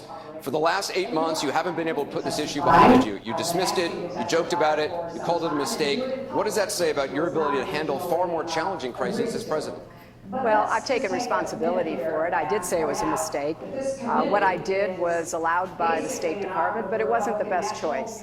And I have been as transparent as I know to be, turning over 55,000 pages of my emails, asking that they be made public. And you're right, I am going to be testifying. I've been asking to testify for some time and to do it in public, which was not originally agreed to. But let's just take a minute here and point out that this committee is basically an arm of the Republican National Committee. It is a partisan vehicle, as admitted by the House Republican Majority Leader, Mr. McCarthy, to drive down my poll numbers. Big surprise. And that's what they have attempted to do. I am still standing. I am happy to be part of this debate, and I intend to keep talking about the issues that matter to the American people. You know, I believe strongly that we need to be talking about what people talk to me about. Like, how are we going to make college affordable? How are we going to pay down student debt? How are we going to get health care for everybody? Secretary Clinton, with all due respect, it's a little hard. I mean, isn't it a little bit hard for you to call this just a partisan issue? There's an FBI investigation, and President Obama himself just 2 days ago said this is a legitimate issue. Well, I never said it wasn't legitimate. I said that I have answered all the questions, and I will certainly be doing so again before this committee. But I think it would be really unfair not to look at the entire picture. This committee has spent $4.5 million of taxpayer money, and they said that they were trying to figure out what we could do better to protect our diplomats so that something like Benghazi wouldn't happen again. There were already 7 committee reports about what to do. So I think it's pretty clear what their obvious goal is, but I'll be there. Yeah! But tonight, my email about what the American people want from the next president of the United States. Let me say something that may not be great politics, but I think the Secretary is right. And that is that the American people are sick and tired of hearing about your damn emails. Thank you. Me too. Me too. The middle class, Anderson, and let me say something about the media. I go around the country, talk to a whole lot of people. The middle class of this country is collapsing. We have 27 million people living in poverty. We have massive wealth and income inequality. Our trade policies have cost us millions of decent jobs. I need this sign. Can I borrow my oligarchy sign? Oh, you take it over your own. I'm sorry, brother. Oh, no. Let's talk about the real issues facing America. I'm good.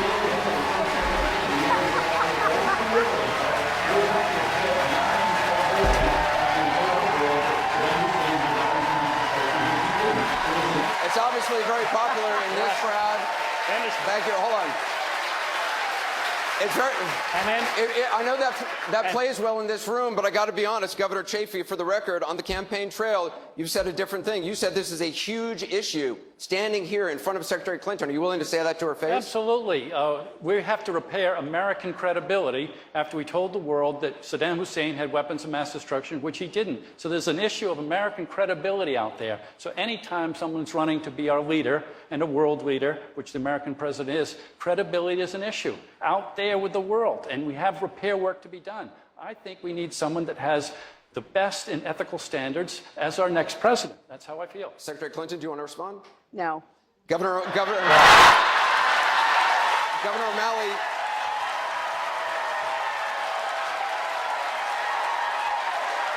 Again, it's popular in the room, but a lot of people do want to know these answers.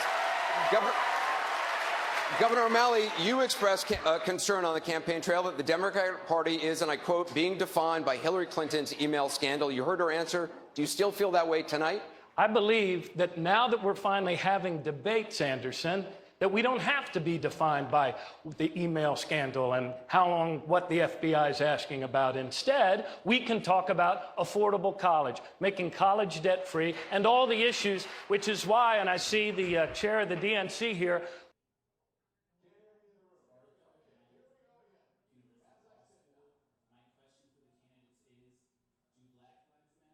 look how glad we are actually to be talking about the issues on the table.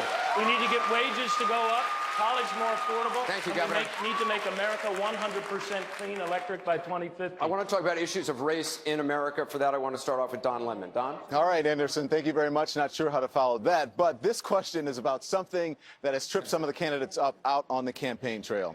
Can you hear me? Can't hear me in the room. Okay, here we go again. University As Law I said, School. My question for the candidates is, do Black lives matter or do all lives matter? The question from Arthur in Des Moines Well, there we is, go. do Black lives matter or do all lives matter? Let's put that question to Senator Sanders. Black lives matter. And the reason those words matter is the African American community knows that on any given day, some innocent person like Sandra Bland can get into a car, and then 3 days later, she's going to end up dead in jail, or their kids are going to get shot. We need to combat institutional racism from top to bottom, and we need major, major reforms in a broken criminal justice system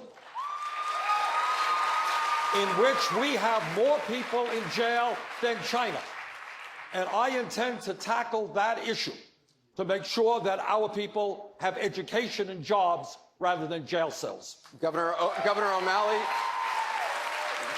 the question from Arthur was, do Black lives matter, do all lives matter? Yeah, and Anderson, the point that the Black Lives Matter movement is making is a very, very legitimate and serious point.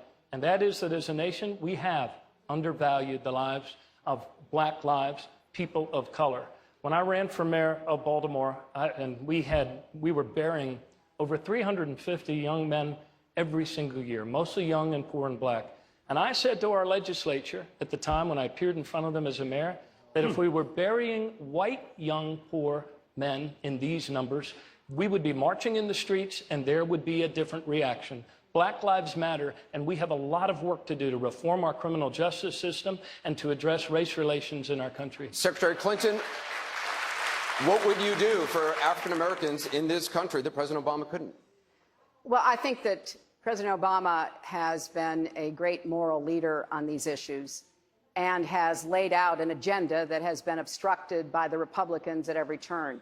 So what we need to be doing is not only reforming criminal justice, I have talked about that at some length, including things like body cameras, but we also need to be following the recommendations of the commission that President Obama impaneled on policing. There is an agenda there that we need to be following up on. Similarly, we need to tackle mass incarceration. And this may be the only bipartisan issue in the Congress this year. We actually have people on both sides of the aisle who have reached the same conclusion that we cannot keep imprisoning more people than anybody else in the world. But I believe that the debate and discussion has to go further, Anderson, because we've got to do more about the lives of these children. That's why I started off by saying we need to be committed to making it possible for every child to live up to his or her God-given potential. That is really hard to do if you don't have early childhood education, if you don't have schools that are able to meet the needs of the people, or good housing. There's a long list. We need a new deal for communities of color. Senator Webb? I hope I get that kind of time here. Look, as the President of the United States, every life in this country matters. At the same time, I believe I can say to you, I have had a long history of working with the situation of African Americans. We're talking about criminal justice reform. I risked my political life raising the issue of criminal justice reform. When I ran for the Senate in Virginia in 2006, I had Democratic Party political consultants telling me I was committing political suicide. We led that issue in the Congress. We started a national debate on it, and it wasn't until then that the Republican Party started joining in. I also represented a so-called war criminal, an African-American Marine who was wounded, who was convicted of murder in Vietnam for 6 years. He took his life 3 years into this. I cleared his name after 3 years. Thanks, and Senator. I put the African-American soldier on the mall. I made that recommendation and fought for it. So if you want someone who can stand up in front of you right now and say, I have done the hard job, I have taken the risks, I am your person. Senator Sanders, let's talk about income inequality. Wages and incomes are flat. You've argued that the gap between rich and poor is wider than at any time since the 1920s. We've had a Democratic president for 70 years. What are you going to be able to do that President Obama didn't? Well, first of all, let's remember where we were when Bush left office. We were losing 800,000 jobs a month. And I know my Republican friends seem to have some amnesia on this issue, but the world's financial crisis was on the verge, world's financial markets system was on the verge of collapse. That's where we were. Are we better off today than we were then? Absolutely. But the truth is that for the last 40 years, the great middle class of this country has been disappearing.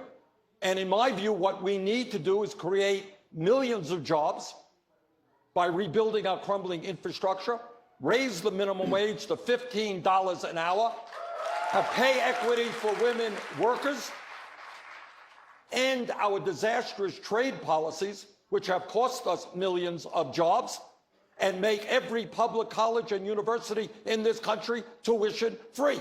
Secretary Anderson, Clinton, I'll let you jump in a moment. Everybody will get in on this in a moment. But Secretary Clinton, how would you address this issue?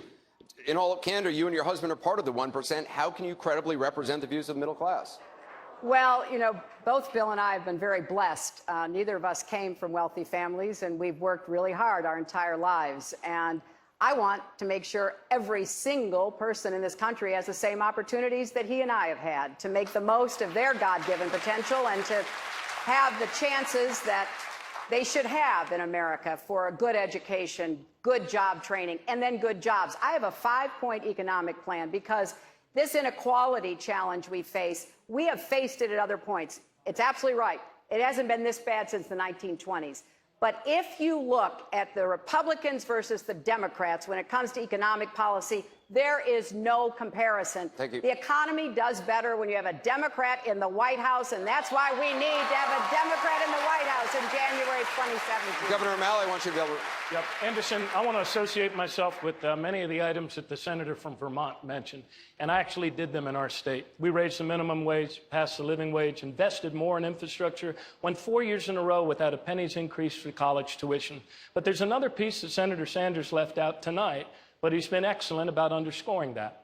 And that is that we need to separate the casino, speculative, mega bank gambling that we have to ensure with our money from the commercial banking, namely reinstating Glass-Steagall. Secretary Clinton mentioned my support 8 years ago, and Secretary, I was proud to support you 8 years ago, but something happened in between, and that is, Anderson, a Wall Street crash that wiped out millions of jobs and millions of savings for families, and we are still just as vulnerable, Paul Volcker says today. We need to reinstate Glass-Steagall, and that's a huge difference on this stage among us as candidates. I do, just for viewers at home who may not be reading up on this, Glass-Steagall's Depression-era banking laws repealed in 1999 and prevented commercial banks from engaging in investment banking and insurance activities.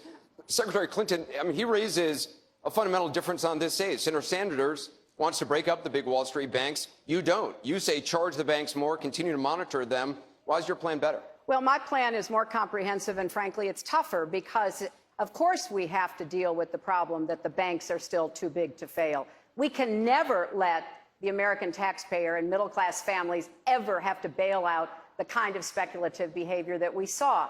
But we also have to worry about some of the other players. AIG, a big insurance company, Lehman Brothers, an investment bank.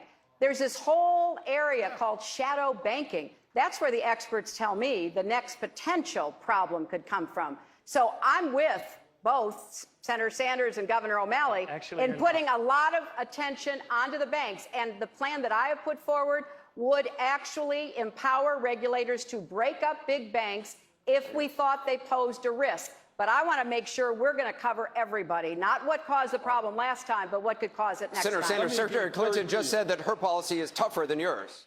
Well, that's not true. Why? Let us be clear that the greed and recklessness and illegal behavior of Wall Street, where fraud is a business model, helped to destroy this economy and the lives of millions of people. Check the record. In the 1990s, and in all due respect, in the 1990s, when I had the Republican leadership and Wall Street spending billions of dollars in lobbying, when the Clinton administration, when Alan Greenspan said what a great idea it would be to allow these huge banks to merge, Bernie Sanders fought them and helped lead the opposition to deregulation. Today, it is my view that when you have the three largest banks in America are much bigger than they were when we bailed them out for being too big to fail, we have got to break them up. Secretary Clinton, you have to be able to respond. Yeah. He brought you up. You know, I respect the passion and intensity. I represented Wall Street as a senator from New York, and I went to Wall Street in December of 2007, before the big crash that we had, and I basically said, cut it out. Quit foreclosing on homes. Quit engaging in these kinds of speculative behaviors. I took on the Bush administration for the same thing. So I have thought deeply and long about what we're going to do exactly what I think both the senator and the governor want, which is to rein in and stop this risk. And my plan would have the potential of actually sending the executives to jail. Nobody went to jail after $100 billion in fines were paid, and would give regulators the authority to go after the big banks. But I'm telling you, I will say it tonight, if only you look at the big banks, you may be missing the forest for the trees. We've got to look at all the other financial institutions. In my view, Bernie, say my you name do so not, can I will get give you into a second. Okay, thank you. I'll tell him. In my view, Secretary Clinton, you do not, Congress does not regulate Wall Street. Wall Street regulates Congress.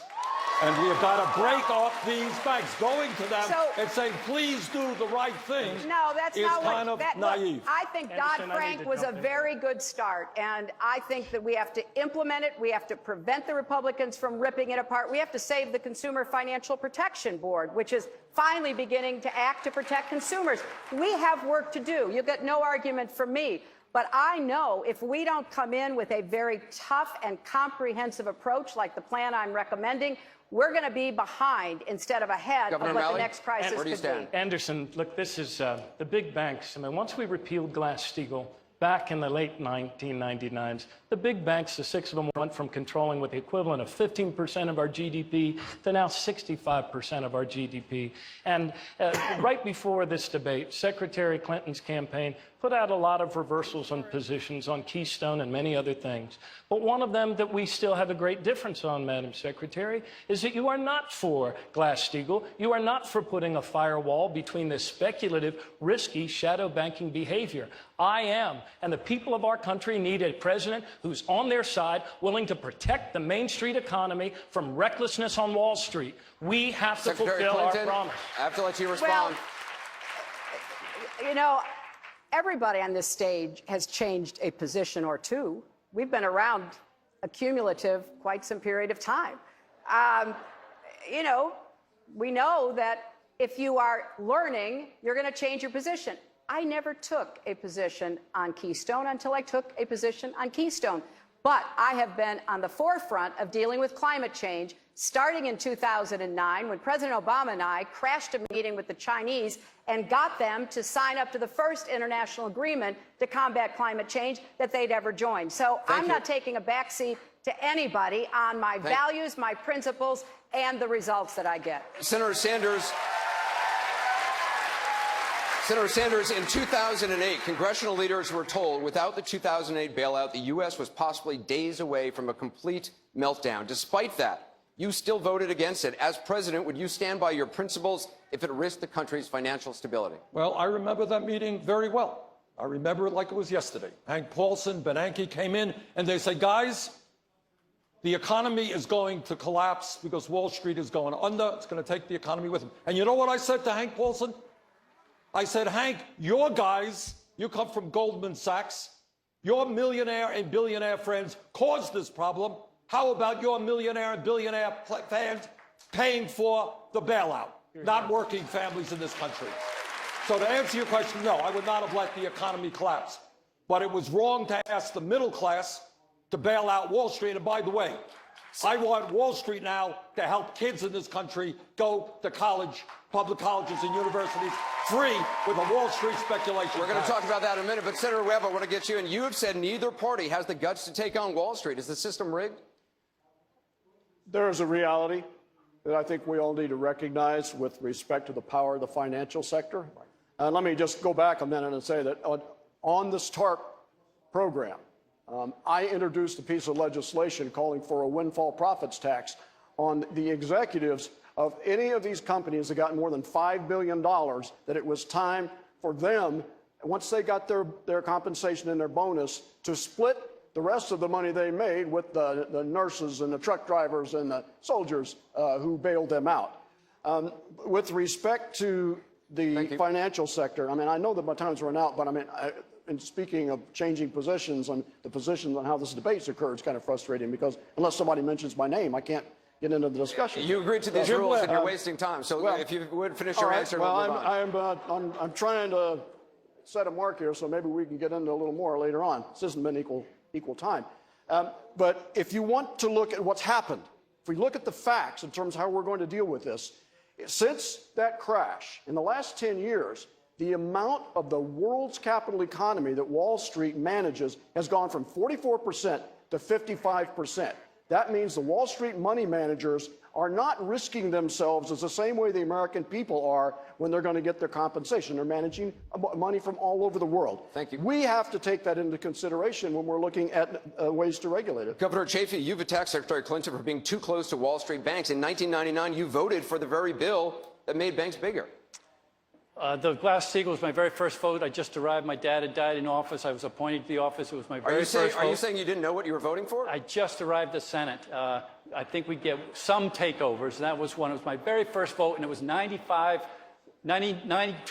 It was the reconciliation. With all due respect, let me just say, what does that say about you that you're casting a vote for something you weren't really sure about? I think you're being a little rough. I just arrived at the United States Senate. I'd been mayor of my city. My dad had died. I'd been appointed by the governor. It was the first vote, and it was 90-5 because it was a conference report. But let me just say about income inequality.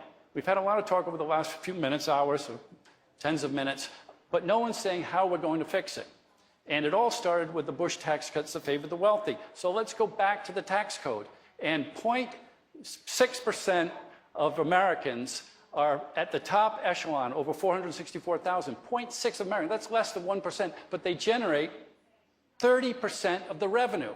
Thank you, and they're doing fine. So there's still a lot more money to be had from this top echelon. I'm saying let's have another tier and put that back into the tax bracket, and that'll generate $42 billion. And then we can help the middle class and hardworking Americans. Thank you. CNN visited college campuses along with Facebook, and not surprisingly, college affordability was among the most pressing issues. Senator Sanders, you've mentioned a couple of times, you do have a plan to make public colleges free for everyone. Secretary Clinton has criticized that in saying she's not in favor of making a college free for Donald Trump's kids. Do you think taxpayers should pick up the tab for wealthy children? Well, let me tell you, Donald Trump and his billionaire friends under my policies are going to pay a hell of a lot more in taxes today. Taxes in the future that they're paying today. But in terms of education, this is what I think. This is the year 2015. A college degree today, Dana, is the equivalent of what a high school degree was 50 years ago. And what we said 50 years ago and 100 years ago is that every kid in this country should be able to get a high school education regardless of the income of their family. I think we have to say that is true for everybody going to college. I think we don't need a complicated system, which the secretary is talking about. Your income goes up, your income is down. If you're poor, you have to work, and so forth and so on. I pay for my program, by the way, through a tax on Wall Street speculation, which will not only make public colleges and universities tuition-free, it will substantially lower interest rates on college debt, a major crisis in this country. And Secretary Clinton, it's not just college tuition. Senator Sanders is talking about expanding Social Security and giving all Americans Medicare. What's wrong with that? Well, let me address college affordability because I have a plan that I think will really zero in on what the problems are. First, all the 40 million Americans who currently have student debt will be able to refinance their debt to a low interest rate. That will save thousands of dollars for people who are now struggling under this cumbersome, burdensome college debt. As a young student in Nevada said to me, the hardest thing about going to college should not be paying for it. So then we have to make it more affordable. How do we make it more affordable? My plan would enable anyone to go to a public college or university tuition-free. You would not have to borrow money for tuition. But I do believe, and maybe it's because I worked when I went through college, I worked when I went through law school, I think it's important for everybody to have some part of getting this accomplished. That's why I call it a compact. Secretary so yes, Clinton, I would like students to work 10 hours a week can you answer in order to make it possible for them to afford their education. And I want colleges to get their costs down. They are outrageously high Secretary in what Clinton, they're charging. The question was not just about tuition, though. It was about Senator Sanders' plan to expand Social Security, to make Medicare available to all Americans. Is that something that you would support? And if not, why not? Well, I fully support Social Security, and the most important fight we're going to have is defending it against continuing Republican efforts to privatize it. I want to enhance the benefits for the poorest recipients of Social Security. We have a lot of women on Social Security, particularly widowed and single women who didn't make a lot of money during their careers, and they are impoverished, and they need more help from the Social Security system. And I will focus on helping those people who need it the most. And of course, I'm going to defend Social Security. I'm going to look for ways to try to make sure it's solvent into the future. And we also need to talk about health care at some time, because we agree on the goals, we just disagree on the means. In the Congress and some Democrats were talking about cutting Social Security and benefits for disabled veterans through the so-called chain CPI. I founded a caucus called the Defending Social Security Caucus. My view is that when you have millions of seniors in this country trying to get by, and I don't know how they do, on $11,000, $12,000, $13,000 a year, you don't cut Social Security, you expand it. And the way you expand it is by lifting the cap on taxable incomes, so that you do away with the absurdity of a millionaire paying the same amount into the system as somebody making $118,000. You do that, Social Security is solvent until 2061, and you can expand that. Senator Sanders, I want to bring it over to Juan Carlos Lopez from CNN en Español, where obviously Nevada has had the highest percentage of undocumented immigrants of any state in the country as of last year. Juan Carlos? Gracias, Anderson. Sanders, in 2013, you voted for immigration reform. But in 2007, when Democrats controlled Congress and the Bush White House was on board, you voted against it. Why should Latino voters trust you now when you left them at the altar at the moment when reform was very close? I didn't leave anybody at the altar. I voted against that piece of legislation because it had guest worker provisions in it, which the Southern Poverty Law Center talked about being semi-slavery. Guest workers are coming in, they're working under terrible conditions, but if they stand up for their rights, they're thrown out of the country. I was not the only progressive to vote against that legislation for that reason. Tom Harkin, a very good friend of Hillary Clinton's and mine, one of the leading labor advocates, also voted against that. Tom Harkin isn't running for president. I know you that, are. but a point being is that progressives did vote against that for that reason. My view right now, and always has been, is that when you have 11 million undocumented people in this country, we need comprehensive immigration reform. We need a path toward citizenship. We need to take people out of the shadows. And Juan Carlos. Secretary Clinton, Governor O'Malley wants to open up Obamacare to millions of undocumented immigrants and their children, including almost 90,000 people right here in Nevada. Do you? Well, first of all, I want to make sure every child gets health care. That's why I helped to create the Children's Health Insurance Program, and I want to support states that are expanding health care and including undocumented children and others. I want to open up the opportunity for immigrants to be able to buy in to the exchanges under the Affordable Care Act. I think to go beyond that, as I understand what Governor O'Malley has recommended, so that they would get the same subsidies, I think that it raises so many issues. It would be very difficult to administer. It needs to be part of comprehensive immigration reform when we finally do get to it. Governor O'Malley. Yeah, Juan Carlos, I think what you've heard up here is some of the old thinking on immigration reform, and it's why it's gridlocked.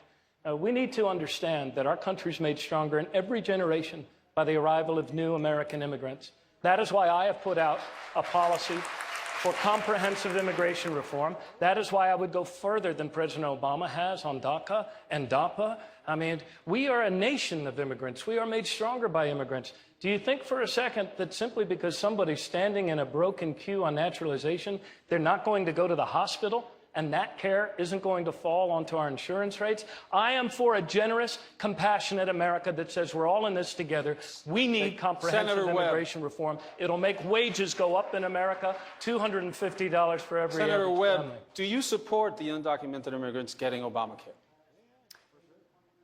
I wouldn't have a problem with that. Let me start by saying my wife is an immigrant.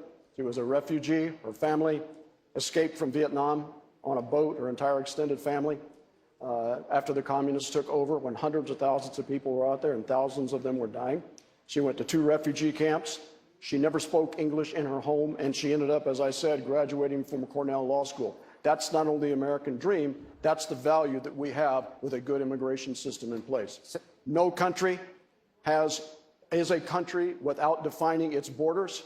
We need to resolve this issue. I actually introduced an amendment in the 2007 immigration bill giving a pathway to citizenship to those people who had come here and put down their roots and met a series of standards. We lost, but I introduced that in 2007. So we need a comprehensive reform, and we need to be able to define our borders. Secretary Clinton? I want to follow up, because I think underneath Juan Carlos's important questions, there is such a difference between everything you're hearing here on this stage and what we hear from the Republicans who have demonized hardworking immigrants, who have insulted them. You know, I came to Las Vegas in, I think, early May, met with a group of dreamers. I wish everybody in America could meet with these young people, to hear their stories, to know their incredible talent, their determination. And that's why I would go further than even the executive orders that President Obama has signed when I'm president. Secretary Clinton, let me ask you, 2 of your rivals from your left, Governor O'Malley and Senator Sanders, want to provide in-state college tuition to undocumented immigrants. Where do you stand on that? My plan would support any state that takes that position and would work with those states and encourage more states to do the same thing. So on the record, you believe that undocumented immigrants should get in-state college tuition? If their states agree, then we want more states to do the same. Governor O'Malley? And Anderson, we actually did this in my state of Maryland. We passed a state version of the DREAM Act. And a lot of the xenophobes, the immigrant haters, like some that we've heard, like Donald Trump, that carnival barker in the Republican Party, tried to mischaracterize it as free tuition for illegal immigrants. But we took our case to the people when it was petitioned to referendum, and we won with 58% of the vote. The more our children learn, the more they will earn, and that's true of children who have yet to be naturalized, but will become American Senator citizens. Sanders, you talked about your record on the Veterans Affairs Committee. You served on that committee for the last 8 years, including 2 years as its chairman, while veterans died waiting for health care. You and Senator McCain ultimately addressed the issue with bipartisan legislation. Why did it take 18 Inspector General reports and a CNN investigation and others before you and your colleagues took action? Well, I was chairman for 2 years. And when I was chairman, we did take action. What we did is pass a $15 billion piece of legislation, which brought in many, many new doctors and nurses into the VA so that veterans in this country could get the health care when they needed it and not be on long waiting lines. And the other part of that legislation said that if a veteran is living more than 40 miles away from a VA facility, that veteran could get health care from a community health center or the private sector. As a result of that legislation, we went further than any time in recent history in improving health care to the men and women of this country who put their lives on the line to defend us. Governor Chafee, you and Hillary Clinton both voted for the Patriot Act, which created the NSA surveillance program. You've emphasized civil liberties, privacy during your campaign. Aren't these two things in conflict? No, that was another 99-1 vote for the Patriot Act, and it was seen as, at the time, modernizing our ability to do what we've always done, to tap phones, which always required a warrant.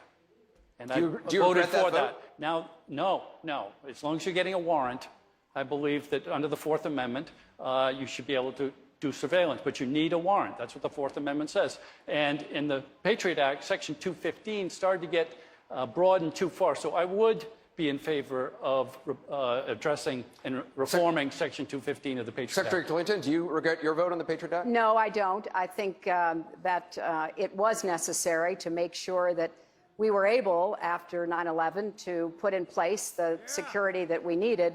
And it is true that it did require that there be a process. What happened, however, is that the Bush administration began to chip away at that process. And I began to speak out about their use of warrantless surveillance and the other behavior that they engage in. We always have to keep the balance of civil liberties, privacy, and security. It's not easy in a democracy, but we have to keep it in mind. Senator Sanders, you're the only one on this stage who voted against the Patriot Act. Was it 99 to 1 and I was maybe the one? I don't know. And the reauthorization votes. The point. Let me ask you, if elected, would you shut down the NSA surveillance program? I'm sorry? Would you shut down the NSA surveillance Absolutely, program? of course. You would, well, point blank.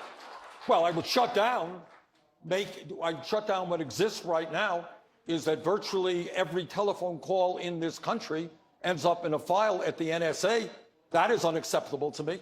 But it's not just government surveillance. I think the government is involved in our emails, is involved in our websites. Corporate America is doing it as well. If we are a free country, we have the right to be free. Yes, we have to defend ourselves against terrorism, but there are ways to do that without impinging on our constitutional rights and our privacy Anderson, rights. the NSA Governor Chafee, Edward Snowden, is he a traitor or a hero? No, I would bring him home. The courts have ruled that what he did was say the American bring him home, no jail time? The American government was acting illegally. That's what the federal courts have said. What Snowden did showed that the American government was acting illegally per the Fourth Amendment. Clinton, so I would bring him hero home. or traitor? Yes. He broke the laws of the United States. He could have been a whistleblower. He could have gotten all of the protections of being a whistleblower. He could have raised all the issues that he has raised. And I think there would have been a positive response to that. Should he do jail time? In addition, he stole very important information that has unfortunately fallen into a lot of the wrong hands. Governor O'Malley? I don't think he should be brought home without facing the music. Governor O'Malley, Snowden. Anderson, Snowden put a lot of Americans' lives at risk. Snowden broke the law. Whistleblowers do not run to Russia and try to get protection from Putin. If he really believes that, he should be back here. Senator Sanders? Edward Snowden. I think Snowden played a very important role in educating the American people to the degree in which our civil liberties and our constitutional rights are being undermined. Is he a hero? He did break the law, and I think there should be a penalty to that. But I think what he did in educating us should be taken into consideration before he is Senator dead. Webb? Edward Snowden. I would leave his ultimate judgment to the legal system. Here's what I do believe.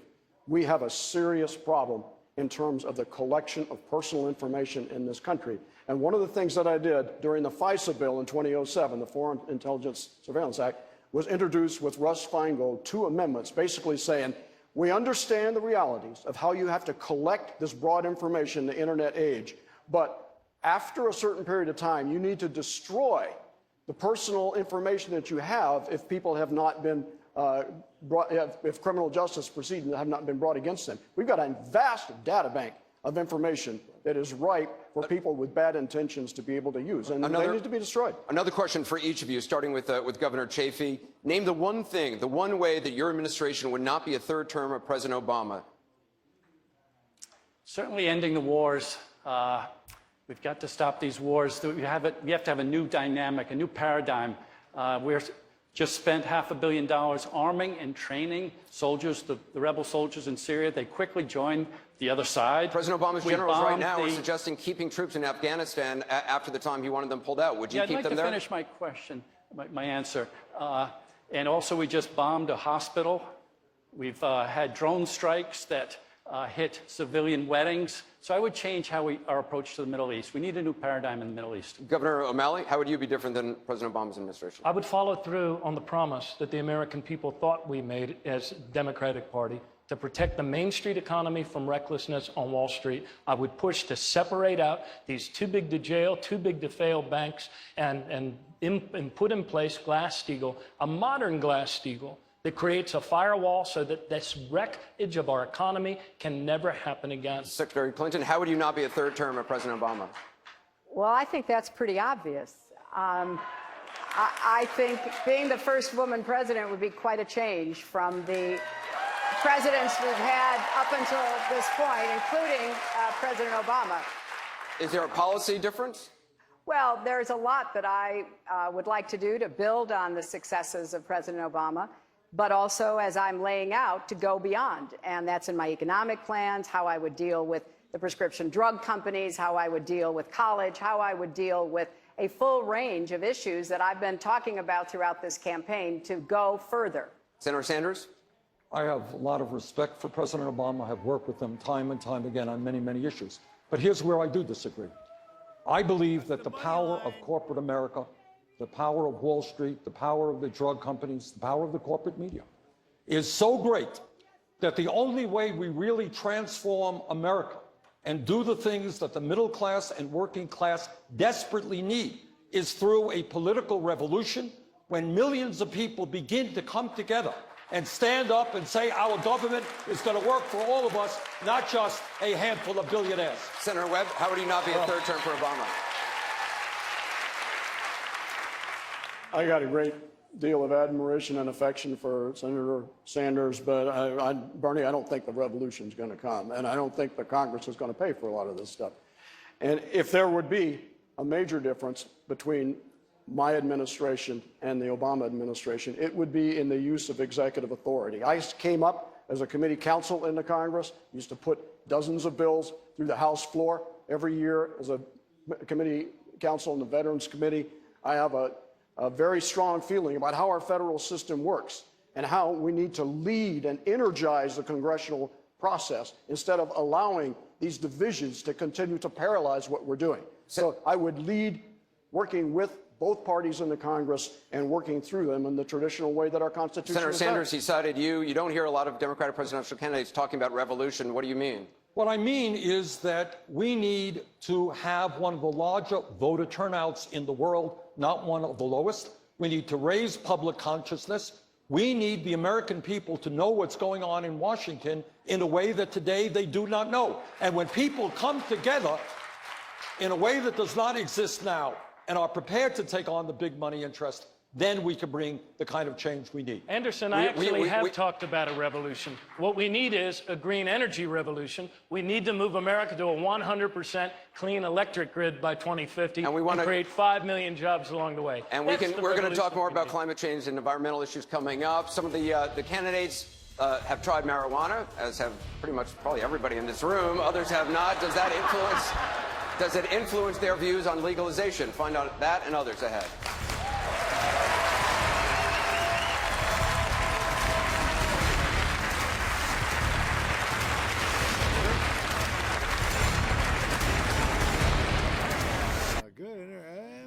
Good debate so far, people.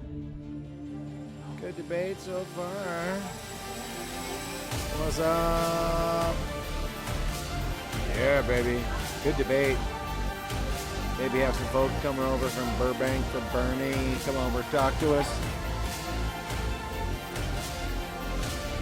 A nice lady come over to talk. Have a seat. My name is Leticia. Leticia. And I'm a Latina. Leticia. Leticia. Leticia. We need her over here. Yeah, we need her over here. Sometimes laundry is worth celebrating. This We are in the dark over here. We need some light. Over there is light. Do we need to move the whole setup? No, we're not moving anything. We're gonna move. We're gonna like this. Leticia's gonna move in.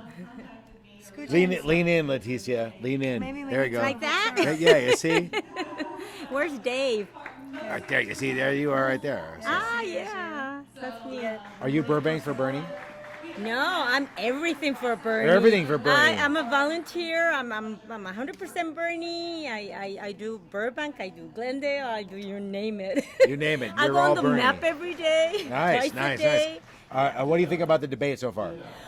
It's wonderful. I'm loving it. Yes, and I think he's doing great. Oh, he yeah, right. He's awesome. strong. I They love. said you need to be toe-to-toe with Hillary, and I think he's going toe-to-toe, right? And you know the thing about it is that I'm a teacher, by the way. Okay, yay! Teachers for Bernie Teachers. too. Woo! And I'm a Latina also. Yeah. Yes, yes. Plus.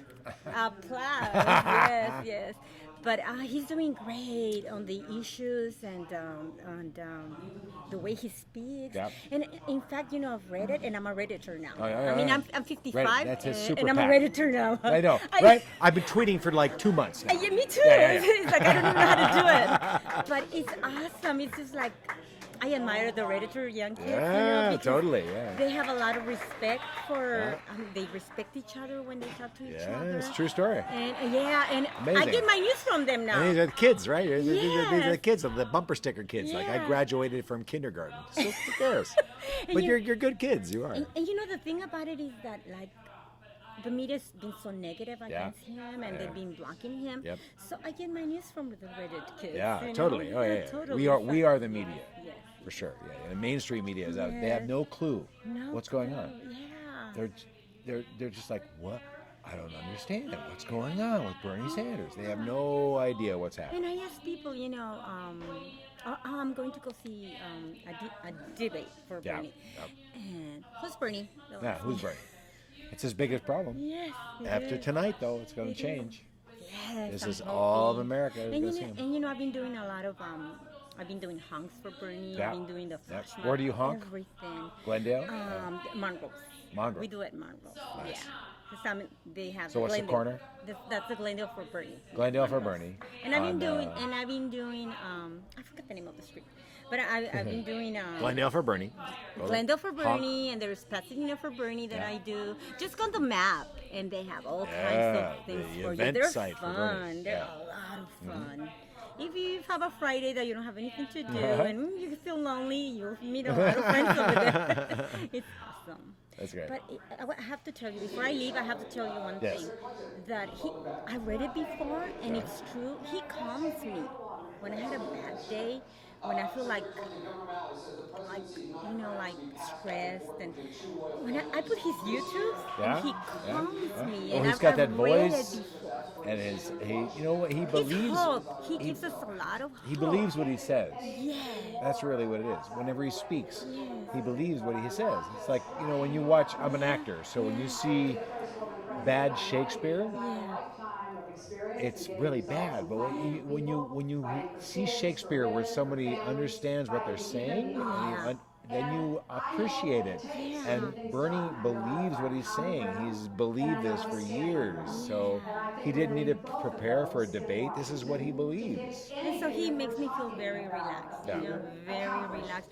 He gives me hope for the future, because like being a Hispanic, you know, I see a lot of my families at work, they're renting rooms, you know, even my brother, you know, they rent rooms, and then they have to move to another room because the rent is too expensive. Yep. Renting a room, $700 Yeah. in California. Yeah. It's like, Wow. yeah, so there's something's wrong with this society. Something's wrong with the United States when, Yeah. like he says, so many people are rich, yet we're not feeling it. You know? Right. And I'm a professional. The system is rigged against us. It's rigged against the working people. Yeah. So that's what we're trying to do is change the rules so it's better for the working people. Yes, and I'm in for Bernie. Yeah, And all go in. to, I always go to what is that called? Map Bernie Sanders. Oh yeah, to find where the events are. Yes, that's where you find the Absolutely, yeah. And there's a lot of events in LA, Southern California, everywhere. Find out for events around your area. If there's no event near your area, create one. Yeah. Create an event, right? A honk or a meetup or something for Bernie. You can create your own and get it out there. Yes. Right? And they're a lot of fun. They're a lot lot of fun. After my mom just passed a month ago, and I was more involved. But now it's been a month, so I'm gonna get back. But I've been donating as much as I can. Once I heard the lady said that she was donating $40 a month. I'm like, oh my gosh, every month I gotta do this. If she can, I can. True story. True story. We're gonna get back to the debate. Thank you. Thank you, Leticia. Thank you. Okay, going back to the debate. Excuse me. Try. Oh, stuck. And I do not have a super PAC. No super PAC. Woohoo! Wait, I gotta get back. In terms of what the political revolution is about, there are 4,000 house parties, 100,000 people in this country. In this country. Question we got about climate change. I want to go to Don. All right, this one is from Martin O'Malley. Anderson, go to O'Malley. This is from Anna Bettis from. Sorry, kids. I'm trying to get back. As a young person, I'm very concerned about climate change and how it will affect my future. As presidential candidate, what will you do to address climate change? So, Governor O'Malley, please tell Anna how you would protect the environment better than all the other candidates up on that stage.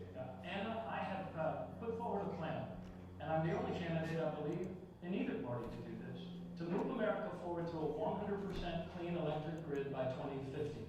We did not land a man on the moon with an all-of-the-above strategy.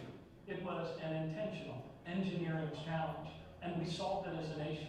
And our nation must solve this one.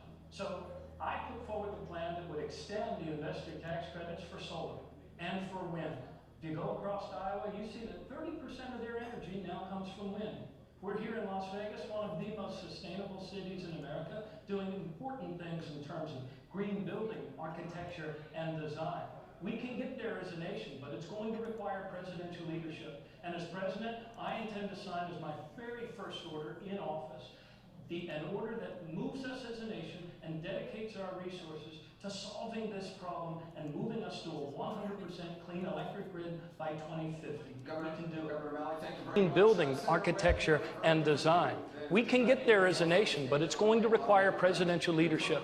And as president, I intend to sign as my very first order in office an order that moves us as a nation and dedicates our resources to solving this problem and moving us to a 100% clean electric grid by 2050. We can do it. Governor O'Malley, thank you very much. Senator Webb, you have a very different view than just about anybody else on the stage, and unlike a lot of Democrats. You're pro-coal, you're pro-offshore drilling, you're pro-Keystone Pipeline. The question is, are you out of step with the Democratic Party?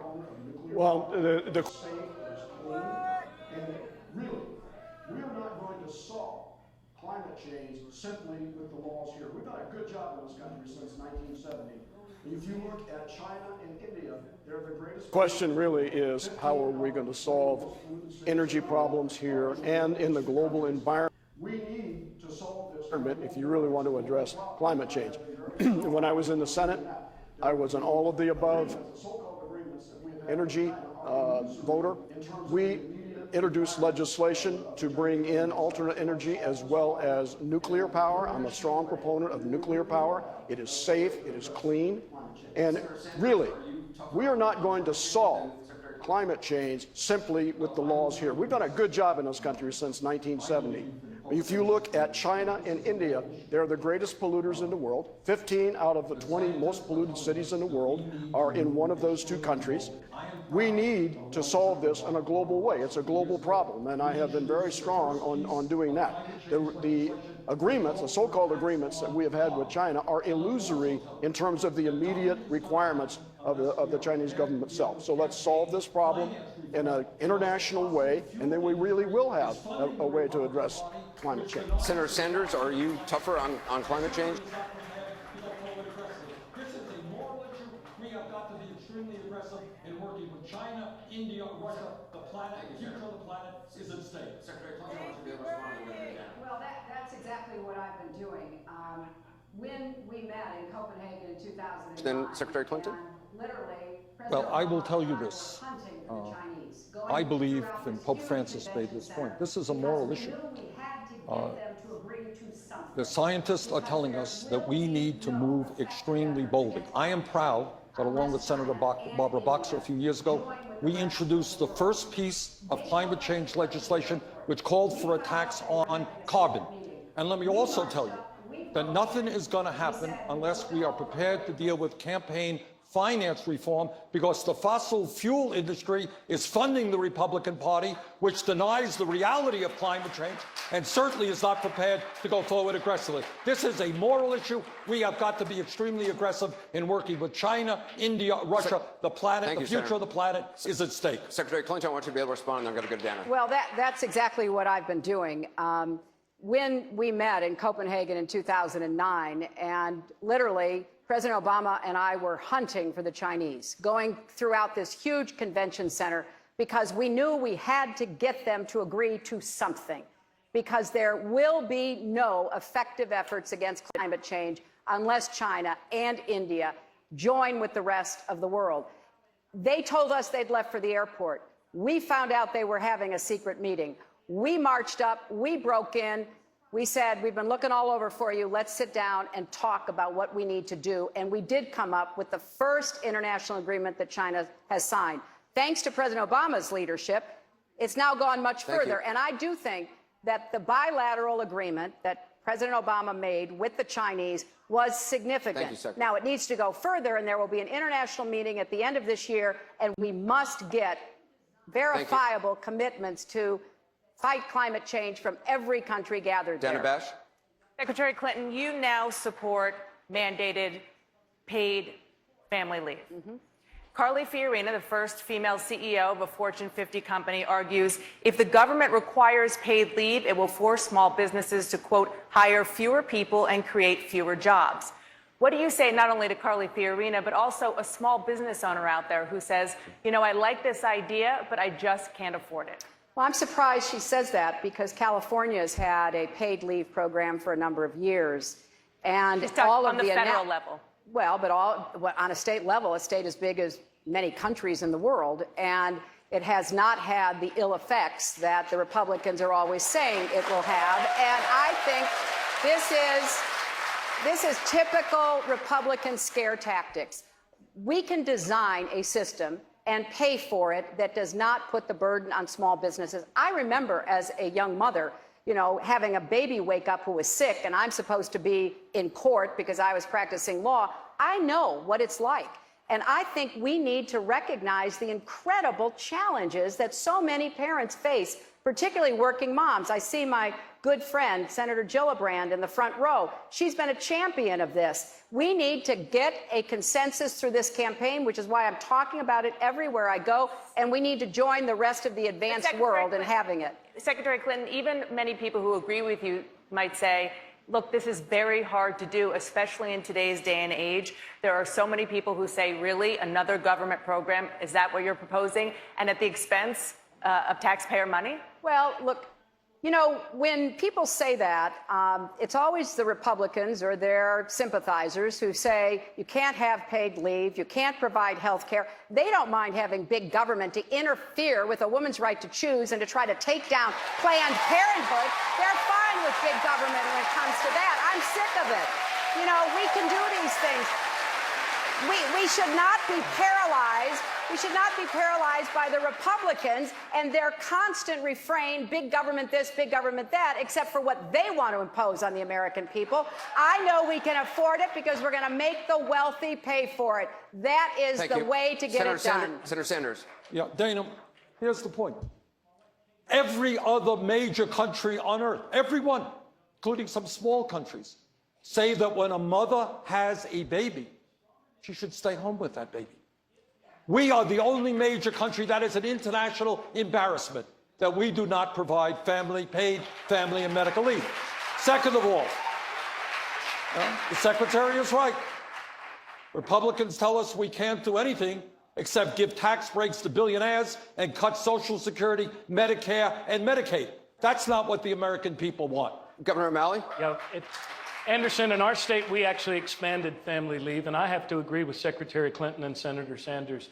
Look, the genius of our nation is that we find ways in every generation to include more of our people more fully in the economic life of our country. And we need to do that for our families, especially so that women aren't penalized and having to drop out of the workforce. My wife, Katie's here with our 4 kids, and man, was a juggle when we had little kids and keeping jobs and moving forward. We would be a stronger nation economically if we had paid family leave. Governor, thank you. The issue now, particularly in this state, is recreational marijuana. I want to go to Juan Carlos Lopez. Thank you, Anderson. Senator Sanders, right here in Nevada, there will be a measure to legalize recreational marijuana on the 2016 ballot. You said you smoked marijuana twice, didn't quite work for you. If you were a Nevada resident, how would you vote? I suspect I would vote yes. And I would vote yes because I am seeing in this country too many lives being destroyed for nonviolent offenses.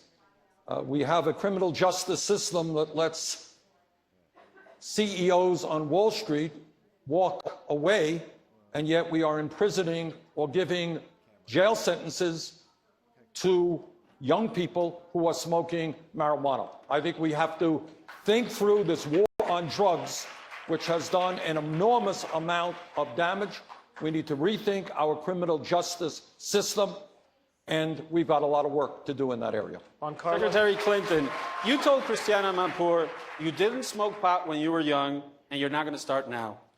When asked about legalizing recreational marijuana, you told her, let's wait and see how it plays out in Colorado and Washington. It's been more than a year since you said that. Are you ready to take a position tonight? No. I think that we have the opportunity through the states that are pursuing recreational marijuana to find out a lot more than we know today. I do support the use of medical marijuana, and I think even there we need to do a lot more research so that we know exactly how we're going to help people provides relief. So I think we're just at the beginning, but I agree completely with the idea that we have got to stop imprisoning people who use marijuana. Therefore, we need more states, cities, and the federal government to begin to address this so that we don't have this terrible result that Senator Sanders was talking about, where we have a huge population in our prisons for nonviolent, low-level offenses that are primarily due to marijuana. Secretary Clinton, thank you. I want to go to Don Lemon with another Facebook question. Don? All right, Anderson, this is for Senator Sanders, okay? This is from Carrie Kane. Carrie Kane from Manassas, Virginia, would like to ask the senator. President Obama has had a difficult time getting Republicans to compromise on just about every agenda. How will you approach this going forward, and will it be any different? Senator. The Republican Party, since I've been in the Senate and since President Obama has been in office, has played a terrible, terrible role of being total obstructionist.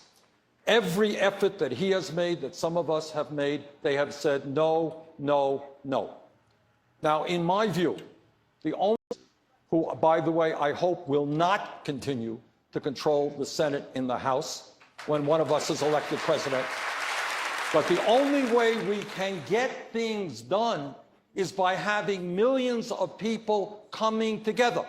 If we want free tuition at public colleges and universities, millions of young people are going to have to demand it and give the Republicans an offer they can't refuse. If we want to raise the minimum wage to $15 an hour, workers are going to have to come together and look the Republicans in the eye and say, we know what's going on. You vote against us. You are out of your job. We're going to hear from all the candidates coming up. We're going to take a short break. More from the candidates in a moment.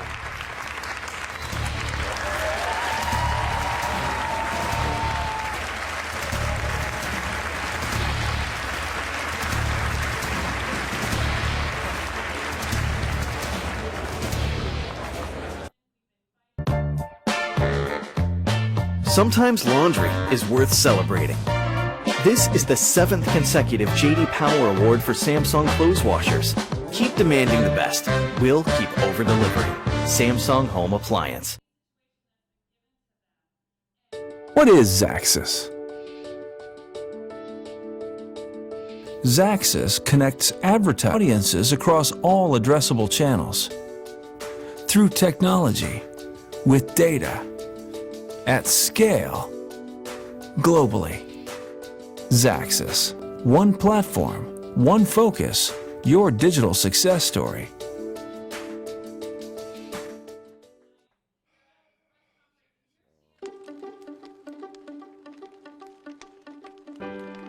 We set our camp on the tundra and waited for daybreak.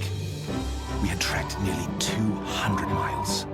The field of battle was thick with smoke. as our battalion charged forward to fight the Graybacks hand to hand. But Dame said she ran down the alley when she heard the gunshots. My partner believed her. I wasn't so sure. Audible. Stories that surround you.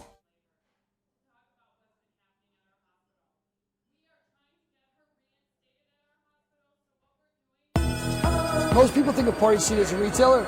We're more than a retailer. We're a manufacturer, we're a wholesaler, and a retailer. We have 3 separate business units that work independently, but then come together to form probably the most dynamic and powerful retail model we believe out there. Nobody has more party for less. Our team got together and worked with the New York Stock Exchange folks, and I think put together a spectacular event. There's a reason why many companies list an exchange, and we're just happy and thrilled to be one of them.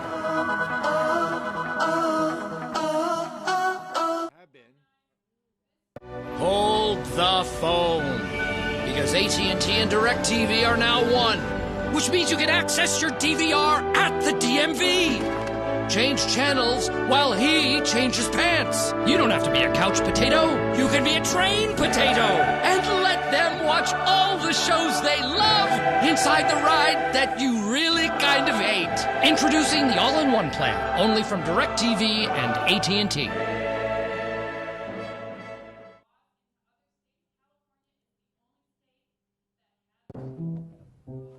Hi, Watson. Annabelle, your birthday is tomorrow. I'm turning 7. What did you ask for? A princess and a pony. You like things that begin with P. I like pink frosting, too. Will you have a cake? Yeah, I was too sick to have one last year. The data your doctor shared shows you're healthy. Are you a doctor? No, I help doctors identify cancer treatments. I want to be a doctor someday. I can help with that, too. Watson, I like you.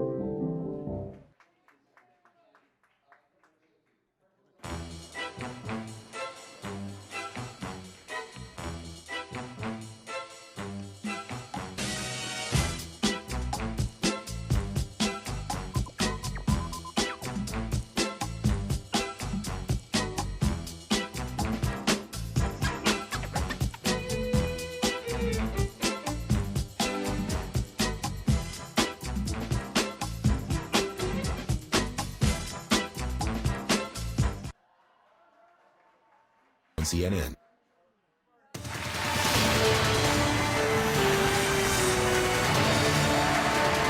And welcome back to this final round of the CNN Democratic presidential debate. This is a question to each of you. Each of you, by the way, are going to have closing statements to make. Each of you have 90 seconds. But a final question to each of you. If you can, just try to 15 seconds if you can. Governor Chafee, Franklin Delano Roosevelt once said, "I ask you to judge me by the enemies I have made." You've all made a few people upset over your political careers. Which enemy are you most proud of? I guess the coal lobby. I've worked hard for climate change, and I want to work with the coal lobby, but in my time in the Senate, tried to bring them to the table so that we could address carbon dioxide. I'm proud to be at odds with the coal lobby. Governor O'Malley? The National Rifle Association. Secretary Clinton? Well, in addition to the NRA, the health insurance companies, the drug companies, the Iranians, probably the Republicans.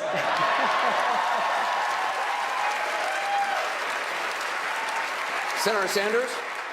As someone who has taken on probably every special interest that there is in Washington, I would lump Wall Street and the pharmaceutical industry at the top of my list of people who do not like me.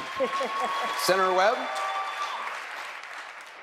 I'd have to say the enemy soldier that threw the grenade that wounded me, but he's not around right now to talk to. All right, time for closing. Chafee, let's begin with you. Thank you, Anderson. Thank you, CNN, and thank you, Facebook, for sponsoring this debate. America has many challenges confronting us.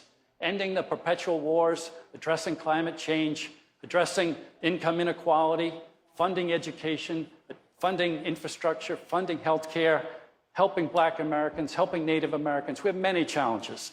Who's best able to confront these challenges? I've served in government at many levels. I know what it's like to solve problems at the local level because I did it as mayor. I know how to get legislation passed through Congress because I did it as a senator. I know how to turn around a state because I did it as governor of Rhode Island. But what I'm most proud of is that in 30 years of public service, I have had no scandals. I have high ethical standards. And what I'm most proud of is my judgment, particularly in the Iraq War vote. There was a lot of pressure, political pressure, public pressure, but I did my homework. And I did not believe that the evidence was there that Saddam Hussein had weapons of mass destruction, and we live now with the consequences. So that kind of judgment is what we want in a president going forward. And I'm running for president to end the wars. I want to be the peacemaker. I am a proven peacemaker. Please go to Chafee 2016 to learn more about me. Thank you. Governor Chafee, thank you very much. Senator Webb, your final statement for 90 seconds. Thank you. Ladies and gentlemen, it's been a pleasure to be with you tonight. You've heard a lot of promises up here. You've heard a lot of rhetoric. They all seem to happen during campaigns, and then once the election's over, people start from scratch again and try to get things done. One of the things I can promise you, if you look at my record in and out of government, is that I've always been willing to take on the complicated, sometimes unpopular issues and work them through, the complex issues, and work them through in order to have a solution. We did it in criminal justice reform. You've had a lot of discussion here about criminal justice reform. We did it in other ways. We need a national political strategy for our economy, for our foreign policy, for social justice, and by the way, for how you run and manage the most complex bureaucracy in the world, which is the federal government. I know how to lead. I did it in Vietnam. I did it in the Pentagon. I did it in the Senate. And if you will help me overcome this cavalcade of financial irregularities and money that is poisoning our political process, I am ready to do that for you in the White House. Senator Webb, thank you very much. Governor O'Malley, you have 90 seconds. Anderson, thank you. I am very, very grateful to have been able to be on this stage with this distinguished group of candidates tonight. And what you heard tonight, Anderson, was a very, very, and all of you watching at home, was a very, very different debate than from the sort of debate you heard from the two presidential Republican debates. On this stage, you didn't hear anyone denigrate women. You didn't hear anyone make racist comments about new American immigrants. You didn't hear anyone speak ill of another American because of their religious belief. What you heard instead on this stage tonight was an honest search for the answers that'll move our country forward, to move us to a 100% clean electric energy grid by 2050, to take the actions that we have always taken as Americans so that we can actually attack injustice in our country, employ more of our people, rebuild our cities and towns, educate our children at higher and better levels, and include more of our people in the economic, social, and political life of our country. I truly believe that we are standing on the threshold of a new era of American progress. Unless you become discouraged about our gridlock in Congress, talk to our young people under 30, because you'll never find among them people that want to bash immigrants or people that want to deny rights to gay couples. That tells me we are moving to a more connected, generous, and compassionate place, and we need to speak to the goodness within our country. Governor O'Malley, thank you very much. Senator Sanders, final closing thoughts, 90 seconds. This is a great country, but we have many, many serious problems. We should not be the country that has the highest rate of childhood poverty of any major country and more wealth and income inequality than any other country. We should not be the only major country on earth that does not guarantee health care to all of our people as a right of citizenship. And we should not be the only major country that does not provide medical and parental leave, family and parental leave, to all of our families. Now, at the end of the day, here is a truth that very few candidates will say, is that nobody up here, certainly no Republican, can address the major crises facing our country unless millions of people begin to stand up to the billionaire class that has so much power over our economy and our political life. Jim Webb is right. Money is pouring into this campaign through super PACs. We are doing it the old-fashioned way, 650,000 individual contributions. And if people want to help us out, BernieSanders.com. We are averaging $30 a piece. We would appreciate your help.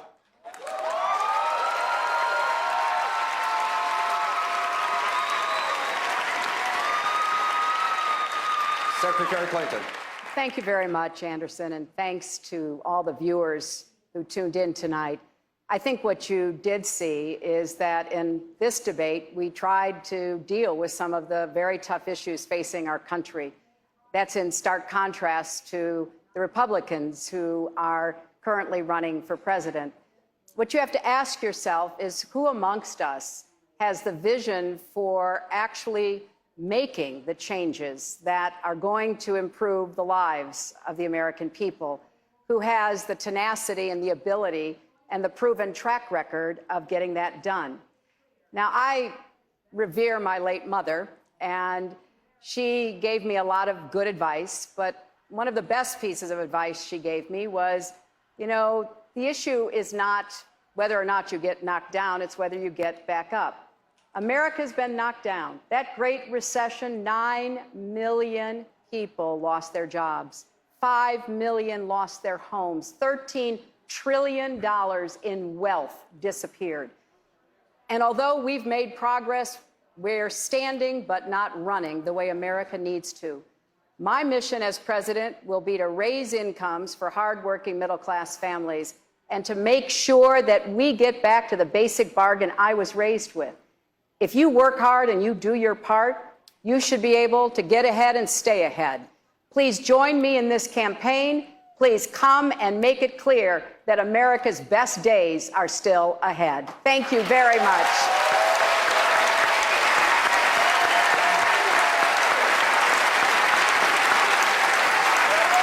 Well, that does it for this Democratic presidential debate. On behalf of everyone at CNN, we want to thank the candidates, our debate partners at Facebook, the Wynn Resort, and the Democratic National Committee. Thanks also to Dana Bash, Juan Carlos Lopez, and Don Lemon. We'll be back in Las Vegas December 15th when CNN hosts our next Republican presidential debate. That'll be moderated by my colleague, Wolf Blitzer. Wolf picks up our coverage of tonight's debate right now. Wolf?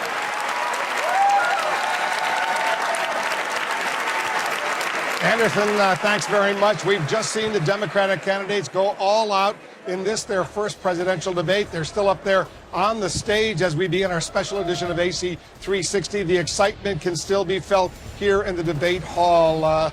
There's Hillary Clinton. She's still up there. She's obviously going to go meet with some of her supporters out there. The other candidates are going to do the same thing. Bernie Sanders is there. You see her on Chris Cuomo. He's going to be speaking with some of the candidates themselves. Jake Tapper, our chief Washington correspondent, you've been watching, you've been listening. What do you think, Jake? Do you think that this changed the race, this debate? I doubt that we'll see much in terms of numbers changing in the polls. I think Hillary Clinton showed this evening that she is indeed the most experienced debater, and that practice and preparation for debates does indeed matter. She was very polished. She had answers ready for all of the charges coming her way. She was also given a big assist by Bernie Sanders, who said that he was sick and tired, I'm not quoting him directly, but sick and tired of discussing Hillary Clinton's emails, which kind of put an abrupt end to that topic of conversation.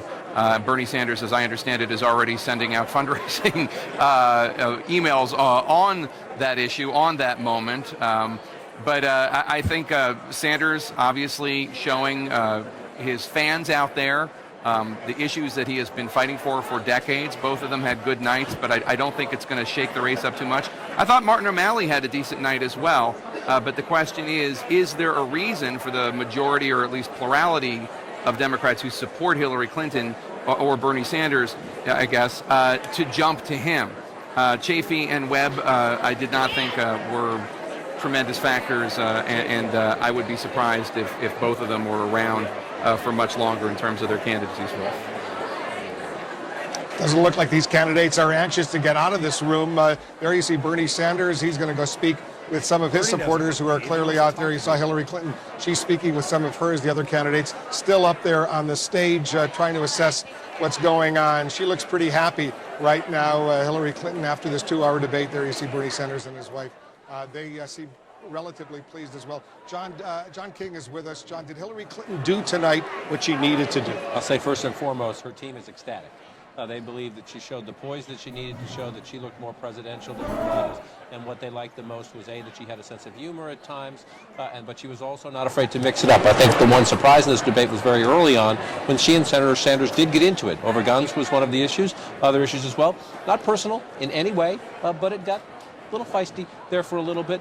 They feel very happy about it. You see from the Republicans, they think she made some mistakes on some issues, but in terms of first and foremost, the goal tonight, Democratic primary, they're very happy. Chris Cuomo's up there with Bernie Sanders. Chris, if you can hear me, go ahead.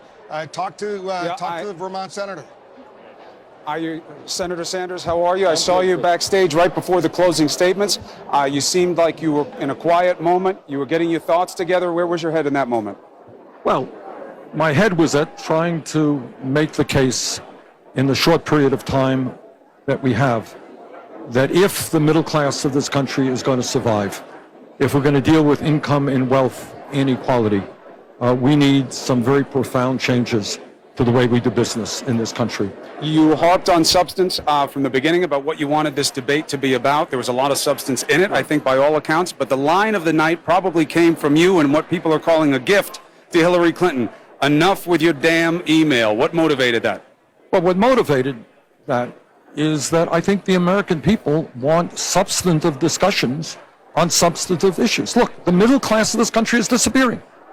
We have 27 million people living in poverty. We have a campaign finance system which is corrupt.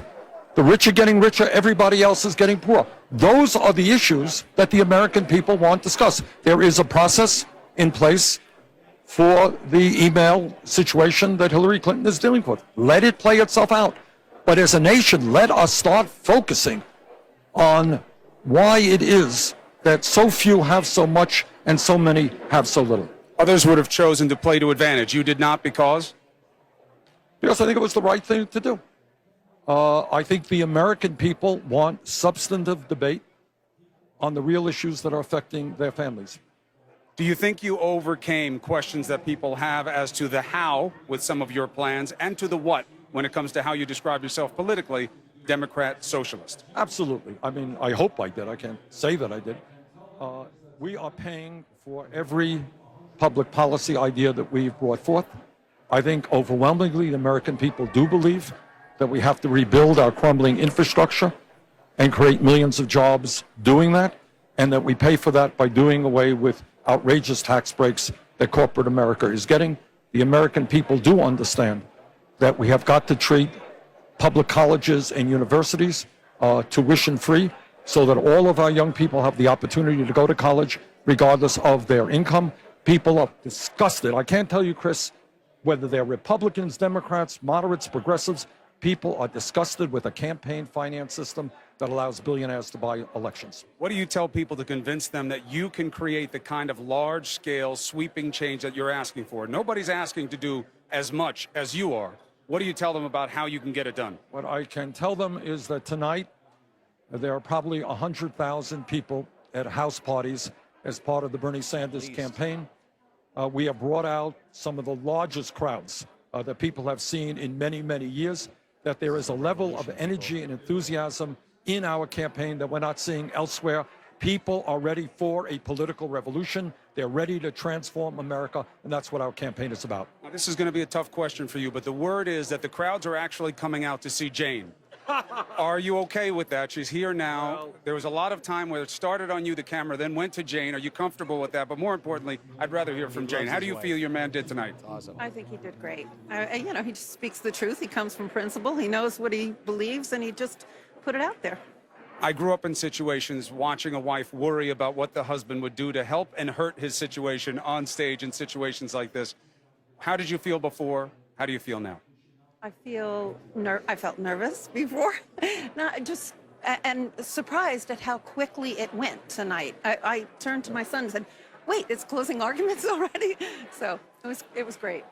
Did it go quickly for you, Senator? What was the experience like? This was probably the biggest night so far in the campaign for you and everybody up there. It did go very quickly, and I think the point needs to be made is that while there are differences of opinion up here, this was a serious, substantive debate on the major crises facing our country.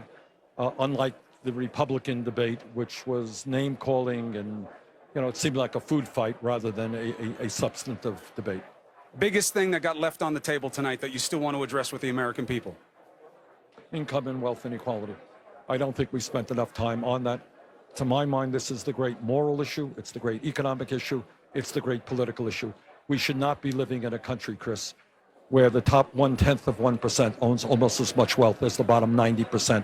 That is just not right. Senator Sanders, thank you very much. I know it was a long night. Always good to speak to you. Thank you. Congratulations to you.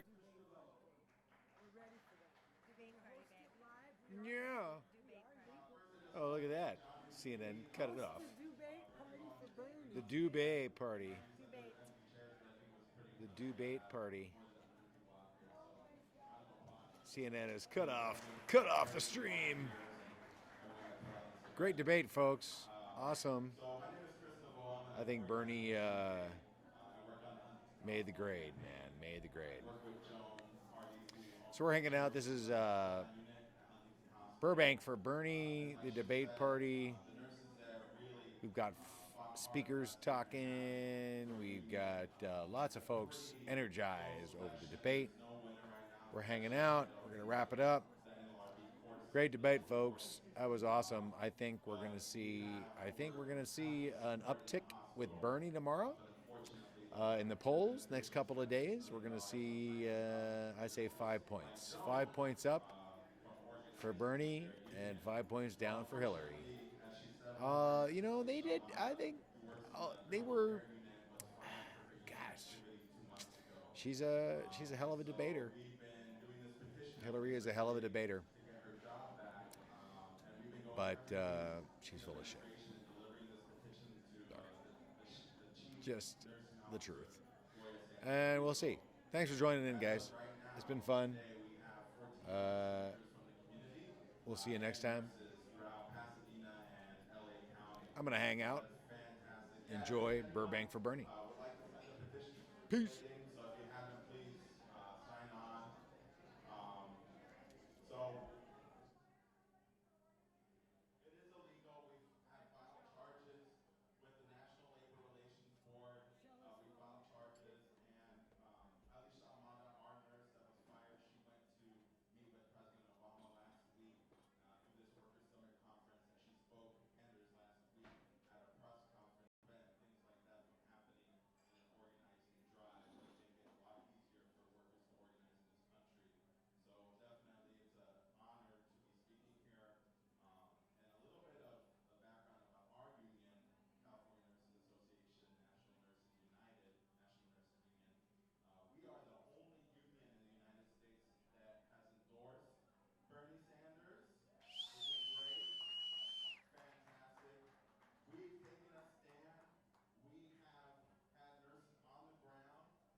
Oh yeah, I had a nice conversation with a Republican.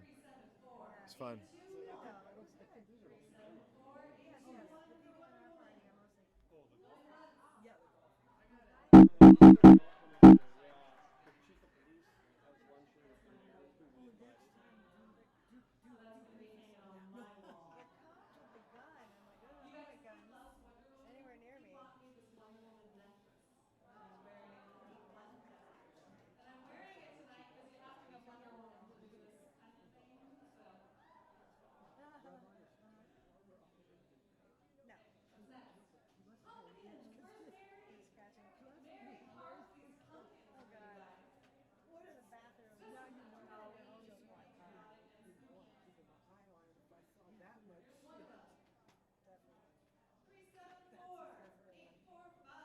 Did we win?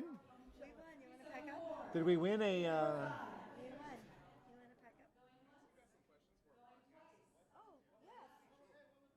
Dave, why don't you talk to this fellow with the I'm like, no, but my broadcast is over. That's okay. He has his podcast. Yeah, sure. How you doing? Good. What's your name?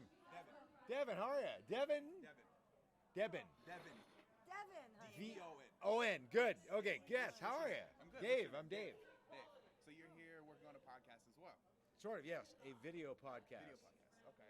And what is this going on? Filltheburn.tv. Very cool. Okay. Are you traveling and doing lots of work for this campaign? No, I started work about 3 months ago. A guy in Portland put out a call for volunteers to start a TV network for Bernie Sanders. Okay. And he started Bernie 2016 TV. And so I've worked with him for about a few months, hosting basically what's called engagement media, which is ultimately using Hangouts, Google Hangouts, for bringing people into the conversation with live stream technology to create. You guys are part of organizing things like this? You would cover it. We cover it, and so he started his channel. The channel's doing great. His network is doing great. So you're a volunteer? I'm a volunteer. We're all volunteers. And you're from Portland? No, I'm from here. You're from here. Okay. He started this in Portland. There's volunteers from all over the country doing it. I've now started my own. Basically, I have my own YouTube channel now, filltheburn.tv, and we're basically all creating media outside the mainstream. Very cool. I'm a student of media for social justice at Woodbury. Oh, nice. Local university up here. Yep. Do you do this for all the Democratic candidates? No. I got involved. I mean, I've been apolitical for a while. What about this guy makes you? He's a real deal. Specifically, what issues moved you to say this guy's a little different? Well, pretty much everything. Yeah. I mean, the main deal is that he is not.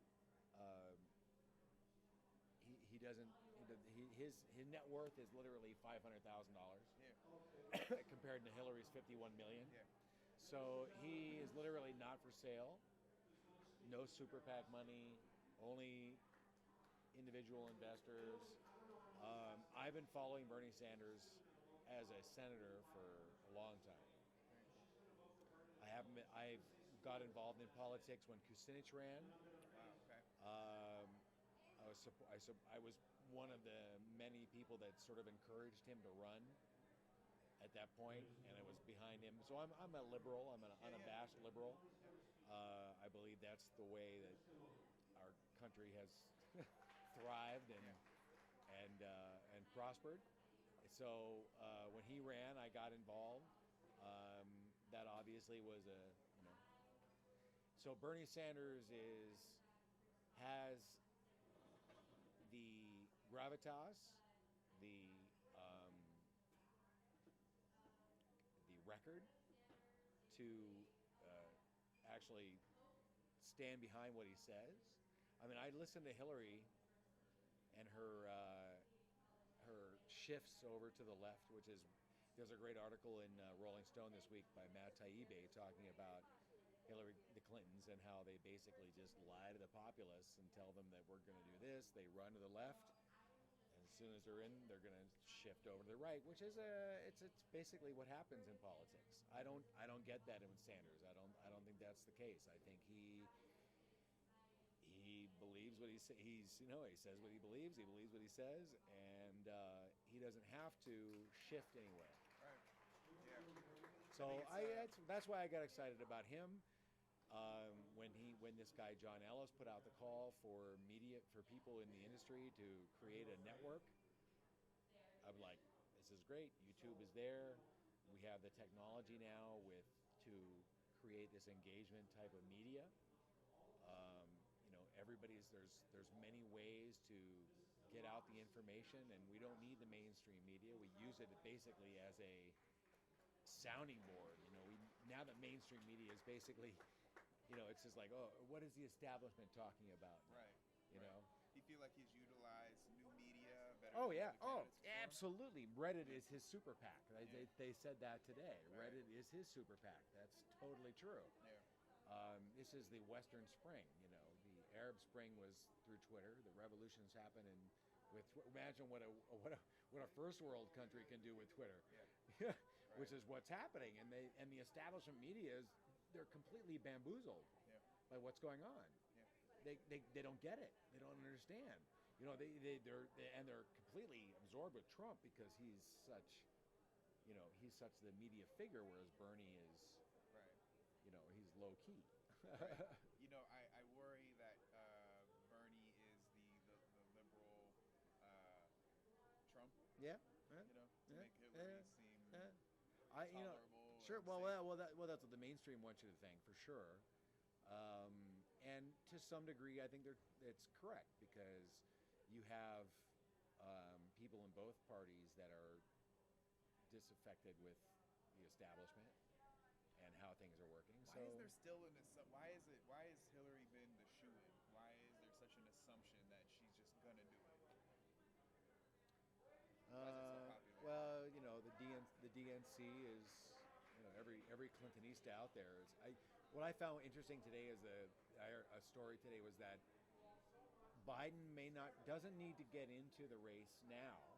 He can wait till January, and if Sanders wins Iowa and New Hampshire, Biden will jump in to save the Democratic Party. Really? The look on your face just tells me exactly what that says to you. Is that so? Here we have a candidate running for the Democratic nomination that wins Iowa and New Hampshire, and some other Democratic establishment candidate has to jump in to save the party because the socialist can't do it. Yet he has the biggest crowds. Every millennial that takes the test, there's this test on Facebook. It's like, which candidate do you agree with? Sure, like what? Right? I don't know what it's called, but they all take it, and 97% is like, oh, I agree with Bernie Sanders. Yeah. Guess what? You're a socialist. Yeah. And it's this whole argument about socialism. Socialism is changing, and Trump said it today on mainstream media.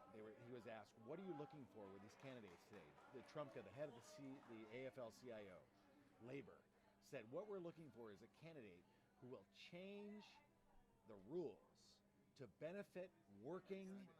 Already did. You already did? Yep. To benefit, I'm on the list, baby. I'm on the list. Change the rules to benefit the working class. Thanks, guys. Have a good one. So when you talk about changing the rules to benefit the working class, that's socialism. Right. That's socialism. It's anytime anything is socialized, the Maoist bumper stickers will go on. By dropping the label. Right. Well, exactly. Exactly. And It's don't call tough. it anything. Let's start with Well, calling Bernie tries. Like, I'm a sense. progressive. I mean. Can I talk to you for a sec?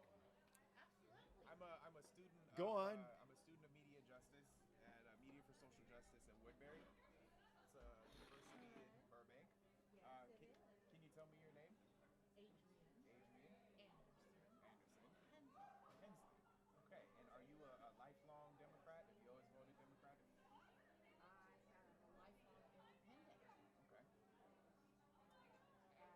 too. For many years, voted for candidates other than the really important elections who were anything but Republican for Okay. peace and freedom, green, Nader. libertarian, Nader, Ross Perot. All right, kids. Good fun. Signing off. Got lots going on here. We'll see you next time.